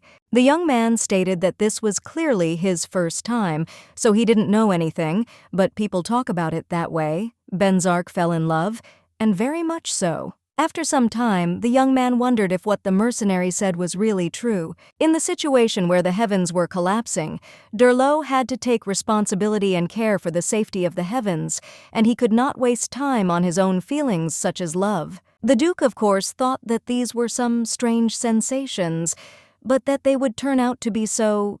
no. Suddenly our heroine appeared in his bedroom and called him by name. The guy jumped up in surprise and exclaimed what she was doing here. The girl replied that Horace had not come down to eat, so everyone thought he was sick, but in fact she even knocked. The young man thought to himself that if he loves and is loved, the current Adeline will become a weak spot for him. Akur, instead of attacking him, will attack her, because that way they can defeat Durlot. Horace understood why he looked at her with such an impassive face in his dream, simply because he wanted to protect her, and therefore he came at least just to watch her. After which he dodged her touch and told her to leave immediately. Adele asked if she had done something to anger him, but the young man replied that nothing of the sort had happened. He simply wanted her to leave right now. Our heroine noted to herself that if this were her past life, she would have left without even asking anything. But now she asked what was the matter. Maybe he heard something bad about her. Or maybe she made some mistake. But the Duke kept insisting that she leave. Lawton put her hand on his and said that she didn't want to. She thought he was sick, so she came here only to take care of the sick man. The young man abruptly pushed her onto the bed and said that he had clearly asked her to leave and that it was all because she was not listening to him. After which she kissed her hard, thinking that she was a person he couldn't love because he didn't want to hurt her. Our heroine was already thinking that this was the first kiss in her entire life. But suddenly the guy jerked back and grabbed his head, because this could not be allowed. The girl exclaimed that it was he who started kissing her first, and she didn't force him. If someone else had looked from the outside, they would have thought that she had attacked him. Our heroine was completely furious about this, so she headed straight to the office to the rest of the residents of the mansion. She flew into them and said that now she only asks one thing, whether Dev periodically goes through some kind of rutting period. Aster asked her to calm down first and sit down at the table so that they could talk. Adele immediately realized that she had blurted out something completely wrong in the heat of the moment, so she immediately said that she was tired and needed to go to bed. When she left, Leffa wondered why she was so angry. Perhaps the captain, without having found the ground, suddenly tried to do something. That's why she got so angry. Vacon replied that nothing could be done about it, since the captain had no experience in romantic relationships. The guy objected that no matter how much he was in a hurry, he shouldn't forget about showing courtesy to a woman.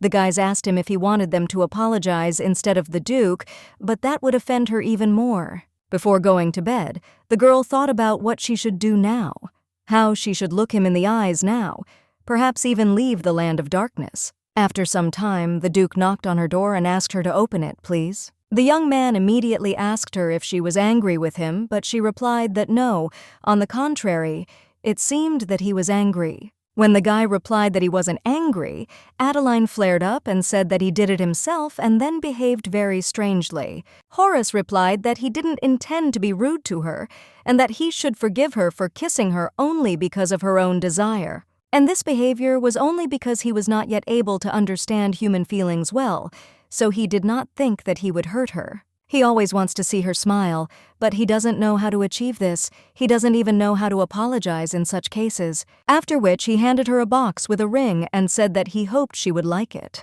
About 100 years ago, it was popular to give rings to your lover, which meant the desire to spend the rest of your life with him. she had the same dream. The young man explained that those brats suddenly visited him and talked to him. The guys explained to him that he had hurt the girl's feelings. The captain was still young and naive, and therefore did not know that it was very important to test the atmosphere. So Astor said that he needed to apologize to her. He should ask for forgiveness very seriously and sincerely by buying some gift and visiting her. So the Duke immediately ran to the jewelry store and bought the most beautiful ring that was there. Our heroine asked if he even knew what this gift meant. Benzar immediately said that if she didn't like it, he could buy something else. Adeline replied that she just wanted to know why he bought the ring.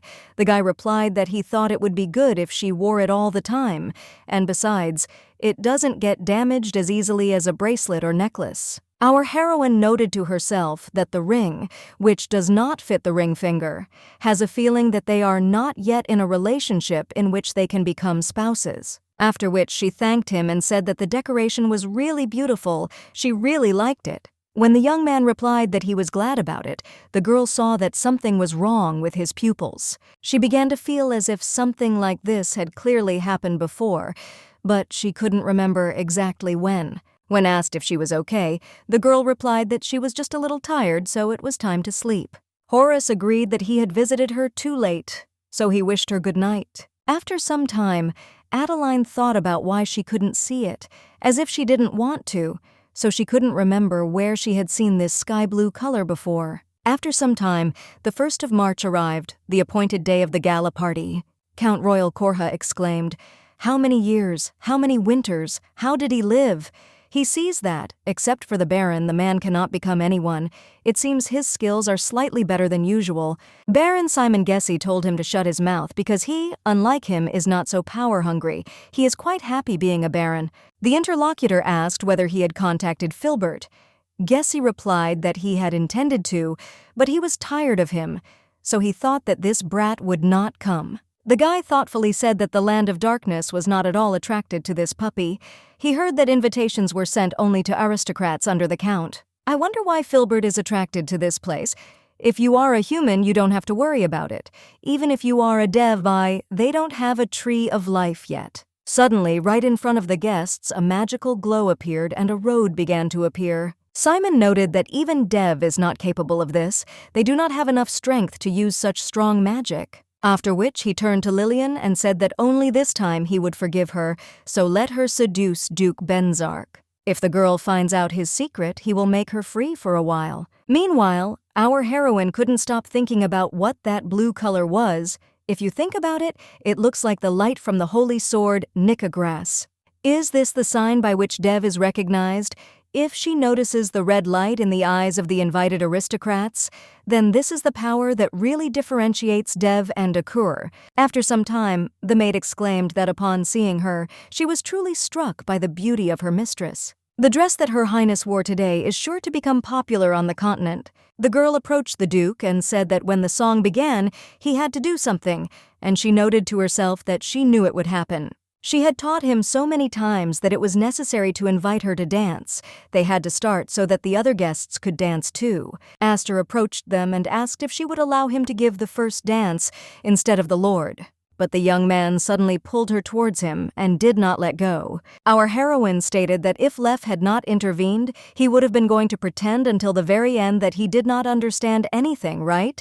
The guy replied that it was not suitable for him to dance. The girl said that they must make this party a success. For this the very important moment with the disclosure of rumors from the people who came, less than 20% of the invitees showed up. So they should try harder. If everyone finds out that the owner of the mansion, Duke Benzar, is a boring, ill-mannered, insensitive man, everyone will be disappointed and go back home. The young man noted that it sounded as if she was thinking about him in exactly the same way now. Adeline exclaimed sarcastically that then, it turns out, she had hurt him. When the dance was over, our heroine announced that she would go to greet the guests. Therefore, he warns that he might dance with someone else. Horace asked again if she was really going to dance with someone else instead of him. Adeline replied that even the emperor tolerates the empress's hand being given to another man at a party. She's not just having fun. She told me Lawton would be finding a cour at this party. The Duke replied that she didn't have to do that. He saw how much fun she had while preparing for the party, so he wanted her to just enjoy the moment. The girl replied that he was right. She really liked all of this. But did he know that what would amuse her the most right now was precisely what could find his enemies and allow them to breathe their last breath? And for this she needs to come closer to them and make sure, so could he let go of her hand for a while. Benzar didn't like the idea of her dancing with other men, but he had no choice but to let go of her hand, perhaps because if you love, you are not able to win. Meanwhile, the guests enjoyed the prepared food. They did not understand how such a divine taste was achieved, who their cook was. Our heroine noted to herself that they did the right thing by preparing an official dinner without appetizers. When she tasted the food that would be at the celebration, she wondered if it was meat. Bruno said that he had treated it a little with magic. Adeline asked if this was possible, and the man replied that the person who uses it can use magic for various purposes. The girls said that they didn't even know that the land of darkness was such a place. This dress suits the Duchess very well. Where did she order it from? Since the Duke was described as dark, they thought he would be scary. So how did she manage to achieve marital relations with him?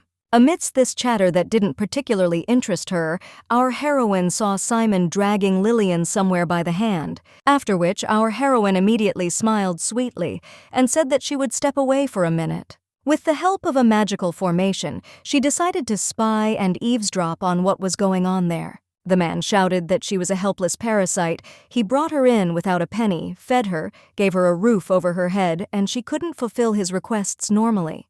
The girl noted to herself that these were the words that were spoken to her, and now she was hearing them from her own husband. The Baron kicked her and said that this Duchess was so beautiful, so an ordinary woman like her would never attract the Duke's attention. But she has a good body, so let her use her feminine energy and seduce this brat, lure him, find out and tell him what he is hiding.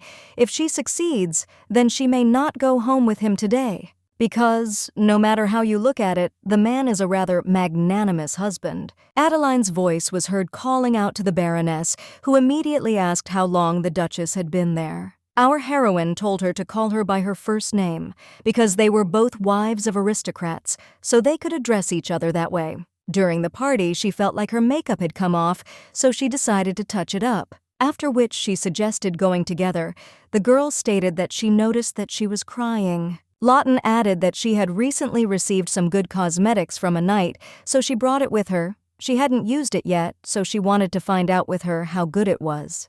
Lillian thought to herself that she thought that all the upper-class aristocrats were arrogant and rude, but she was so considerate towards her, and the girl didn't even attract anyone's attention, so she replied that, okay. Adeline thought to herself that in her past life, she didn't know that Lillian perceived her like that. Maybe it was because she ignored her without realizing it, or maybe it was because she felt that the girl who had suddenly returned to the land of darkness had different feelings for Horace. What if she was also subjected to such treatment at home by her husband, so the Duke killed him and brought her to them? She probably wanted to find a place for herself where she could live with new feelings, like Lawton, who wants to experience this life differently. If they had had a normal conversation then, there would have been no misunderstandings, although torturing her is also not the right thing to do. Simon's voice, which addressed her, the man said he wanted to thank her for inviting them, not forgetting the kingdom of Mofar with its unenviable position. The girl replied that if she wanted to thank someone, she should convey it to Duke Benzar, but the Baron objected that he wanted to invite the charming lady to dance along the way. Our heroine decided to call it reconnaissance, so she agreed to one dance. Suddenly the man said that he had indeed heard many rumors about the Duke, but he was not aware that he had married, so he was very surprised to see Adeline. When the man added that she was simply incredibly beautiful, Lawton saw his eyes glow red, yet Dev and Akor could be distinguished. Seeing her confusion, the man stated that the Duchess was uncomfortable dancing with him. The girl replied that nothing of the sort, the Lord dances beautifully. When the Baron added that the way they created the road with magic was simply amazing, Adeline said that a large part was alchemy. Simon was surprised that they had such an excellent alchemist. The girl replied that lately, people with such abilities can be counted on the fingers of one hand, but it seems to her that he thinks that she is lying. Simon replied that no, it would just be interesting to meet him once. Our heroine whispered in his ear that if she had the chance, she would definitely introduce them. She was looking forward to sharing a dialogue about alchemy later, alone with the Lord. The man replied that he would definitely invite her for a close, joint conversation a little later. After a while, Adeline exhaled and thought that now she could take a little rest.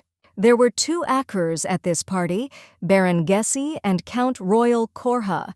Both have red eyes and both look like the generation of the 20s. She didn't see any other light from her eyes. But the fact that Dev and Akur can be distinguished is still surprising. In her past life, the Duke told her that she was a person who saw the truth. Bruno also said that people consider them gods, but in reality they are also only what they created. To distinguish enemy families is the ability of a leader who has received the blessing of God in the underworld, the devil, in heaven, Dirlat, and on earth, the seer. These are the leaders of Middle-earth, but the seer of the human world is Hela Alton, already born. Does this mean that Adeline is the devil? Then she realized that no, she was born from her mother's womb as she should have been. Devs don't age, but Lawton isn't like that. The Tree of Life burned to ashes during the heavenly war against the demons, and the underworld effectively came to rule Middle-earth. 1. The state religion began to serve Akur, and the temple that served Dev remained only a kind of legend. Perhaps, in order to correct the disturbed balance, God sent down some power. The girl must maintain the existing balance by providing help to Dev and reviving the heavenly world. Neither Durlo nor the devil can turn back time. God clearly brought her back to life so that she could help Dev. The next day, our heroine told us that at least among the people who came to the party were Simon and Royal. These two are Akur. Then she asked why he was looking at her so strangely. Did he really think that she was calling demons those who were not such? The young man asked how she knew that it was them, whether the seer had predicted them to her, or what. The girl thought that if she were to talk about the power of God, she would have to talk about her past life, and she didn't want Horace to know about that terrible and wretched one. After which, she said that now the aristocrats will spread rumors. If there are more people who receive an invitation and often visit this mansion, then the Duke and she will not have anything to do with their deaths. Adeline is thinking about throwing another party next month, the guy replied. Okay. Then our heroine was informed that she would not be able to attend fencing training today. She was too tired, so she wanted to rest. On the way, she thought that even though she said that she would just observe for now, she would still have to deal with one person. After some time, Lillian, who was covered in bruises, entered her room and saw someone's silhouette on the balcony. When the girl wanted to scream in fear, Adeline immediately covered her mouth with her hand and told her to be quiet. She needs to talk to her about something, that's why she came. Could she please be calmer? Let him forgive her for such an unexpected visit. She has a very important conversation planned. Let him understand correctly. When Lillian offered her some tea, our heroine said that there was no need to fuss, because she had not come for tea. After which she reported that she had thought of beating Baron Simon Gessi. She wonders how a girl can come up with such an idea. She needs to know if she can run the barony without her husband. Gessa asked why she suddenly decided to kill her husband. Lawton answered because she doesn't like him. She doesn't like people who are careless with women. After which she added that there was another reason, but for some reason she could not disclose it, so she would ask again if she could. Lillian thought that from the moment of their marriage until now, every day, without ceasing, she wanted to kill him. Finally, the answer to her prayers that she said every night came, so she replied that she could, they would cope, no matter what. Our heroine replied that it was true. When the moon rose tomorrow night, she should tell her husband that she seemed to have seen the Duchess of Benzar. After that, he would not return, and if he did return, most likely he would have a different face from the one he had now. Lillian would be of great help to Horace if she sided with him by inheriting the barony of Gessi. If gradually people outside the land of darkness come to his side, things will go much better. Suddenly our heroine saw that the young man was standing in her room. What was he doing here at such a time? He should be sleeping now. The Duke stated that she clearly knew how to use the teleporter. When Adeline replied that yes, the young man said that it was clear to him and that he should pass on. The girl was surprised that Horace would not ask anything. The guy asked if she wanted him to start asking questions. In fact, the guy is worried that she will be in danger, so he hopes that his wife will notify him when she plans to go somewhere so late at night. Lawton noted to herself that he was pretending that nothing had happened, and yet she was worried and wanted to tell him the whole truth. But what if this power in her disappears when she tells everything? There is one legend that wanders around the continent. One wanderer met a certain man while he was walking his way. He was asked, "What is his main desire?" He replied that he wanted to create and that he didn't need anything else. The stranger replied that, okay, but he had to keep one promise. He couldn't tell anyone what he would be given. So the wanderer's wish came true. But because of his excessive joy, he forgot about the small promise he had made with that man and began to brag to a large number of people. And what he received disappeared, as if it had never happened. But what if our heroine is the wanderer? What if she met God on the eve of her death? The girl has no memory of what happened the day before her death, except that Horus' sword pierced her heart. If this happened among the memories she doesn't remember, all her strength may disappear the moment she tells everything. Our heroine can't do anything about it, even if she seems suspicious. She wants to create what he wants, even if he tore her heart apart, because she loves him. So she replied that she lives for him. Sometime later, the girls discussed that there was a wonderful golden arch and a road strewn with precious stones. And also such a rare dish, which they tried for the first time in their lives. And besides, the spouses of the Duchy of Benzar were so beautiful, the man standing around the corner was thinking how pathetic they were. All they talked about was the party. It's not unusual for a guy who just inherited the title of Duke to want to show off his wealth and power. But what worries him more is something else. The arch and the road, in the land of darkness, the forest of darkness, which even the incarnation of Akur could not do anything about, moved by itself and made a road. Even Akur, who visited him, did not tell about this. Simon only reported that the mission regarding this duchess was completed. It seems that she has an interest in him. He's just a pathetic brat, seeing as how everyone has nothing to say about Duke Benzar. It seems like nothing will happen if they ignore him. But something is bothering him. He needs to find out a way to invite Hela to a party. After some time, our heroine hoped that Horace was already asleep.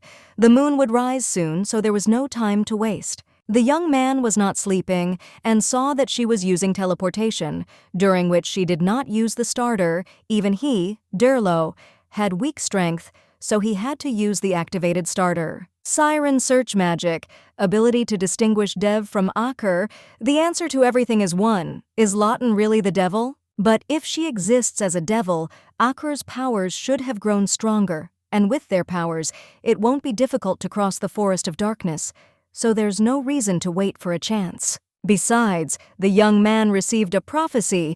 If this is not the devil's tricks, then Adele is trying to help him. Why does he always want to think that she is not the devil? We must not forget about our responsibility as Derlo. If Adeline turns out to be the devil, she must be killed immediately. However, he wants to keep her close to him even if he has to give up everything. While Simon was beating the girl again, she lay and thought about when the moon would set. As soon as the moonlight appeared, Lillian immediately reported that there was someone there. It seemed to be Duchess Benzar. The man immediately looked out the window and saw that there really was someone's silhouette standing below. He was so happy that he decided not to waste a minute, so he immediately rushed to get ready. The girl asked if the maid had seen the Baron go outside. She answered that yes. Where did he go so urgently? He said that a man in black clothes was walking in the garden.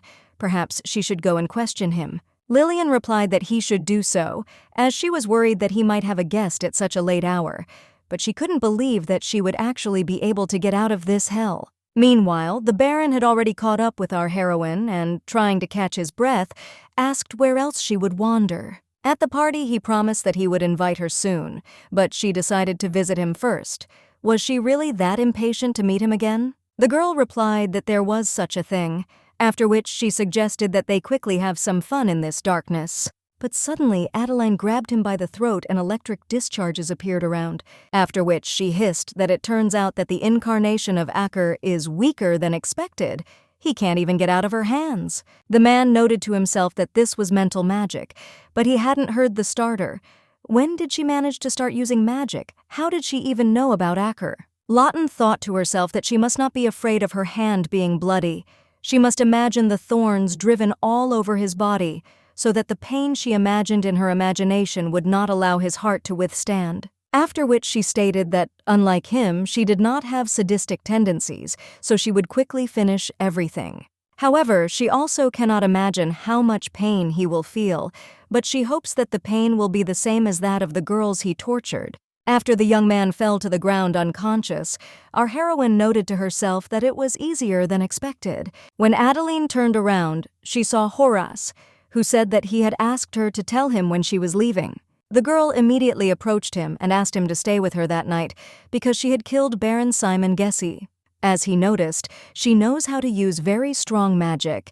She destroyed him with mental magic, imagined all the pain that he would receive, and the man, while he was receiving this pain, died of a heart attack. But she will use this power for him. Everything Adeline does may be confusing and seem suspicious, but it's all just for him, so let him believe her. The young man only asked if she had been hurt and added that no matter what she did, he would not suspect her of anything. Even if she pierces his heart with a knife, the guy will think that it was necessary. Our heroine was deeply touched by this, and she realized that he loved her too, after which she kissed him on the forehead. Lawton loves him very much, despite the fact that she died from his sword in her past life.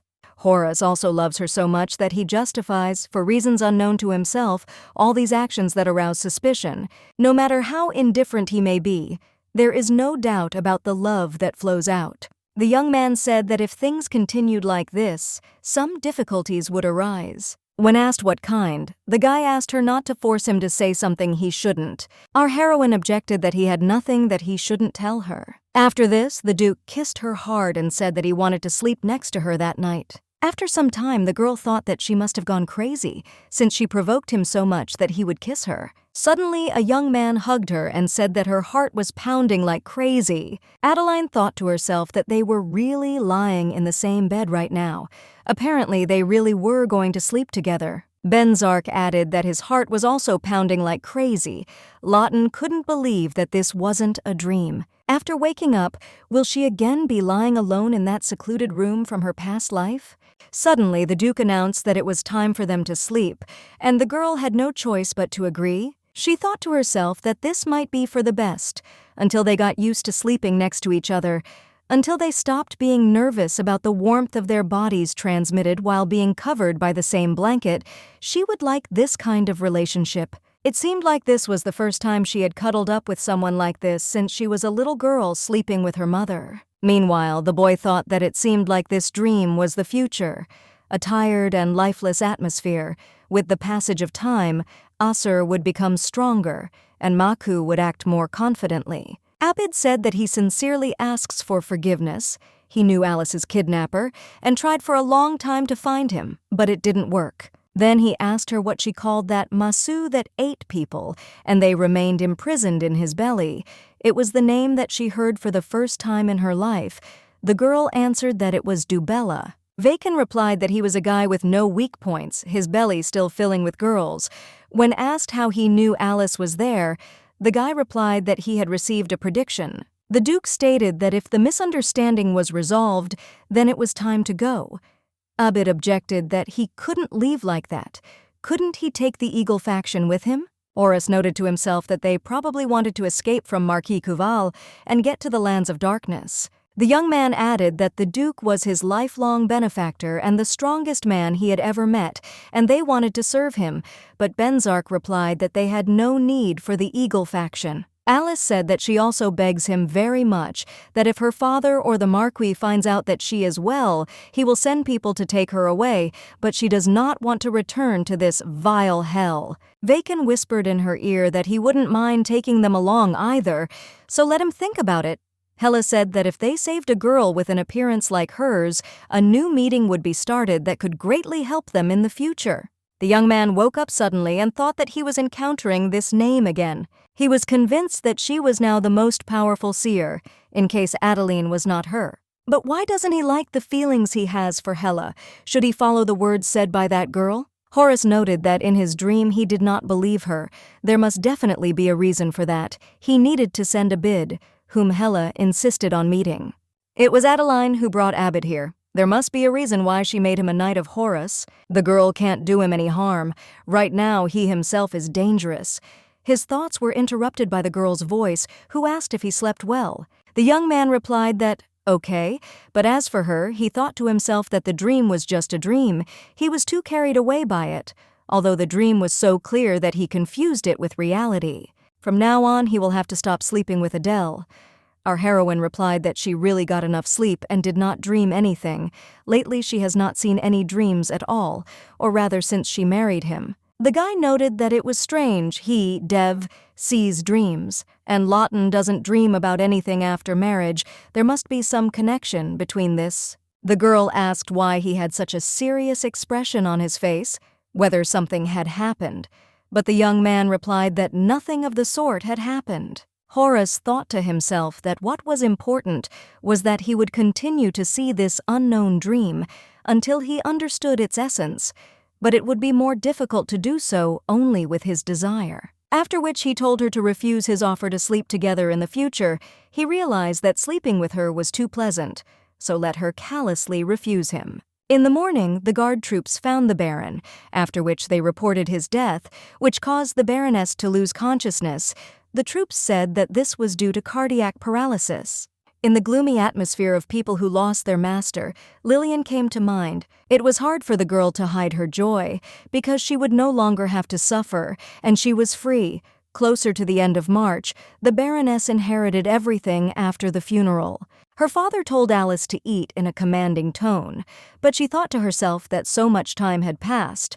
But the girl was still most afraid of her father. Dishes that were disgusting to even look at, larvae that smelled rotten. Father hissed that even if she didn't like them, she should eat them. There was no harm in them. They only looked like that, but when they got inside, they would become nutrients. The girl noted to herself that she said that one could only stay alive by eating this. Then she started eating this horrible food and wondering if there was any point in her staying alive. The results of her choices in favor of love were cruel. Dad said that if she became a good daughter, he would let her go. As she obediently walked towards the Count, she found herself locked in Dubella's belly. Whether her lover was alive or whether she would go crazy, the girl held on with the faith that he was alive and that she would be able to see them, but it seemed she did not have long left. After some time, spring came. Our heroine said that now it was time for them to open the second party. Maybe it was worth killing another Akur before the party started. It must be Royal Korha.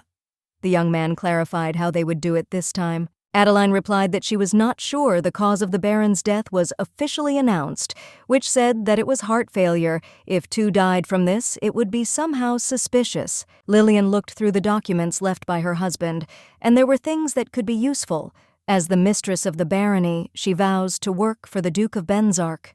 She will live the new life that was given to her in such a way as not to disappoint the Duchess. Horace asked what about an accident? A fall from a horse would do. If we follow Vacon's investigation, then he likes to race along steep mountain ridges.